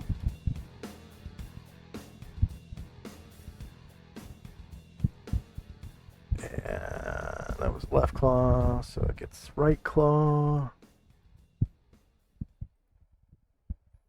Shoulder melee, same elevation, -4.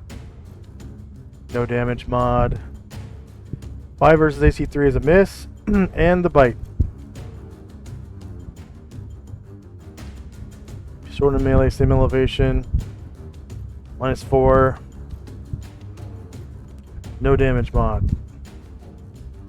1 versus AC3 hits, but it's only 5 damage.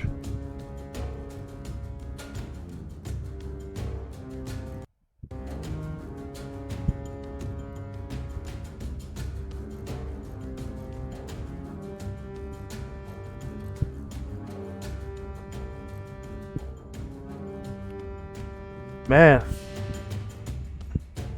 the bite's 2d10. Oh, wow. And he only rolled 5 damage. Okay. The Umber Hulk comes over here and is going to use his gaze attack of confusion on Chandrak.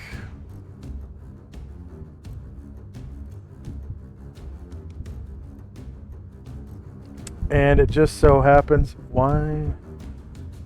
Okay. It's a double door, so it just so happens that Bombosa is there, even though he's invisible, still can be affected by the gaze attack. And the real Chandrak, let's see.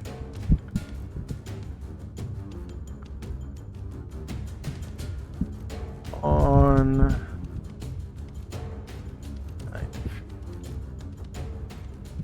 settings. Yep, he can see the real Chandrak, though the real Chandrak is going to get a bonus of +2 to his save because of cover. So it's a save versus spell for those 3 characters: Chandrak, Bombosa, and the real Chandrak. Fake Chandrak, real Chandrak, and Bombosa. Or be affected by confusion.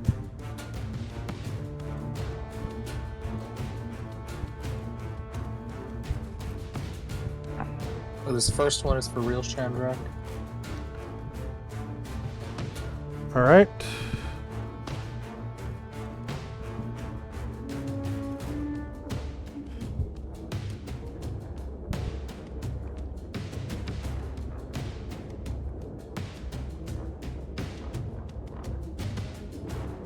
So all 3 succeed. And the Umber Hulk is gonna take some more movement here and attack the fake Chandrak because that's all he can see. So right claw, fake Chandrak, shorter melee, same elevation. Umber Hulks are also evil, but yeah, I'll give it to him. He's kind of within line of sight of Anatar, so I'll give it to him. So right claw, Chandrak, shorter melee, same elevation, -4, no mod. 5 versus AC3 is a miss. Left claw.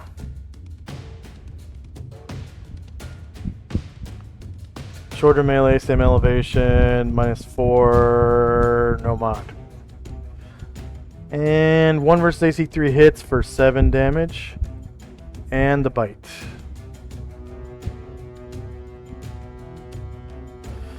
I think we're going to have to cut it short here soon. Shorter melee, same elevation, -4. No mod. 9 versus AC 3 is a miss. And the big Neogi is just kind of munching on stuff. Faces. Okay, so player initiative, movement phase. Any movement? Jim. Jim's moving. Let's see.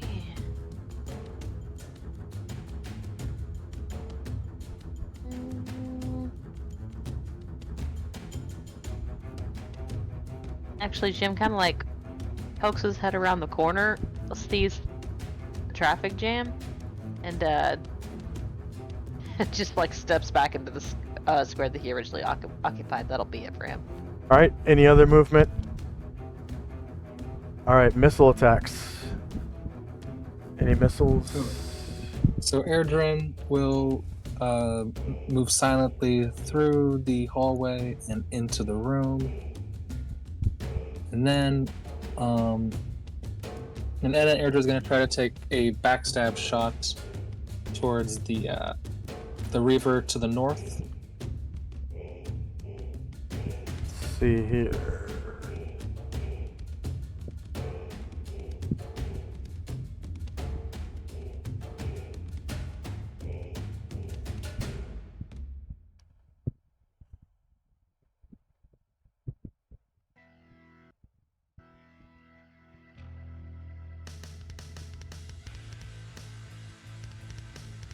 Okay, you're clear to backstab the render.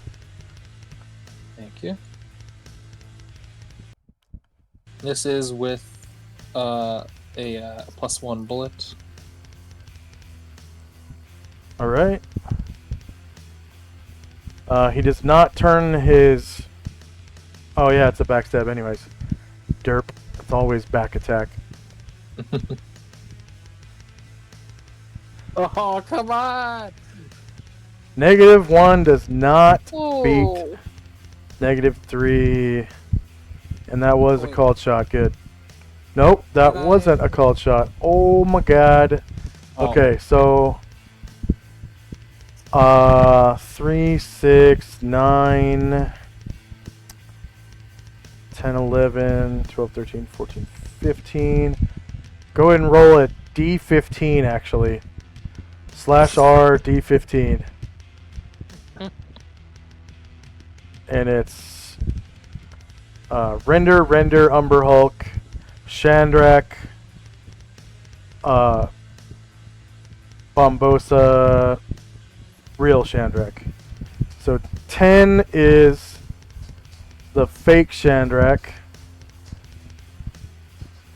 So go ahead and roll actually a called shot, or sorry, not a called shot, a backstab against the fake Shandrak. Can I have just the bullet miss because it's an illusion? Can I make it miss? Well, it's technically a phantasm, so it's partially real. That's why he's able to make detect noise checks and yada yada yada. Because if I made it a full illusion, he wouldn't be able to do any of that stuff, Mm-hmm. and he probably shouldn't be able to cast spells either, real spells. So 4 versus AC 6 hits. It's only 38 damage though. Oh, that kills him. No, I mean it's gonna take him out either way. Yeah. Even at full health. Okay, so that accidentally shoots the Phantasm of Shandrak and destroys it. Any other missile attacks? Okay, spells. And the Phantasm was casting a spell, right? He was, but Okay. not anymore. That's unfortunate. Okay, melee. Does this thing look like it's covered in carapace? It's covered in whatever Neogis are covered in. Okay. 1 second.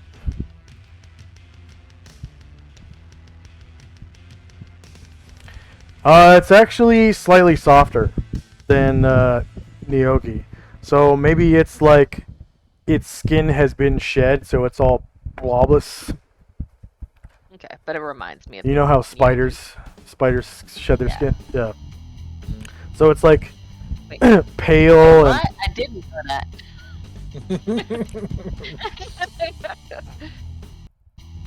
Alright, so Ambosa is going to try to move through Render Square, moving silently. If he fails, obviously, the thing will. I'll think 2 attacks of opportunity. okay. So there are 2 renders.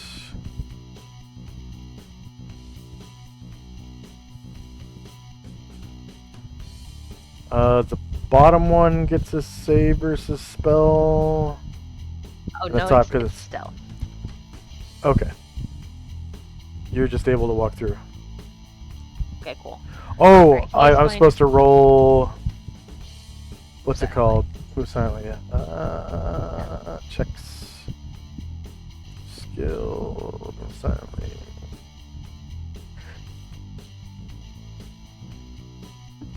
Alright, yeah, you get your backstab. Well, he's gonna backstab the Render directly north of him.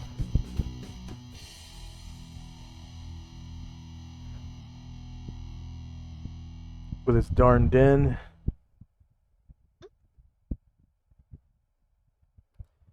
Three does not beat AC -3. See that way sometimes. Asher is going to try. She is stealthed. She is going to try to Featherfoot in. Here? Yep, you get your backstab. Thank you. Come on, kill at least one. We got like 2 minutes before I gotta go. I know, we got 2 more backstabs, 1 for Meek after this.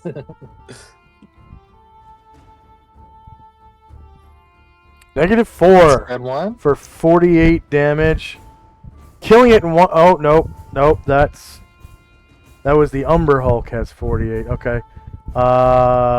Minus 48, enter. Okay. So the render. Why? Come on. What the hell? I can't see the render's frickin' health bar. It's about half. I can't see the health bar for some reason. Oh well. I can see it. Alright. Shandrak will move silently, and he will try to attack the render that just got wounded. Okay. Shit, Shandrak takes damage when the image takes damage? No. It's just I make a note of what the real Shandrak's HP is, but on the tokens they're linked for the HP. Okay. Oh yeah.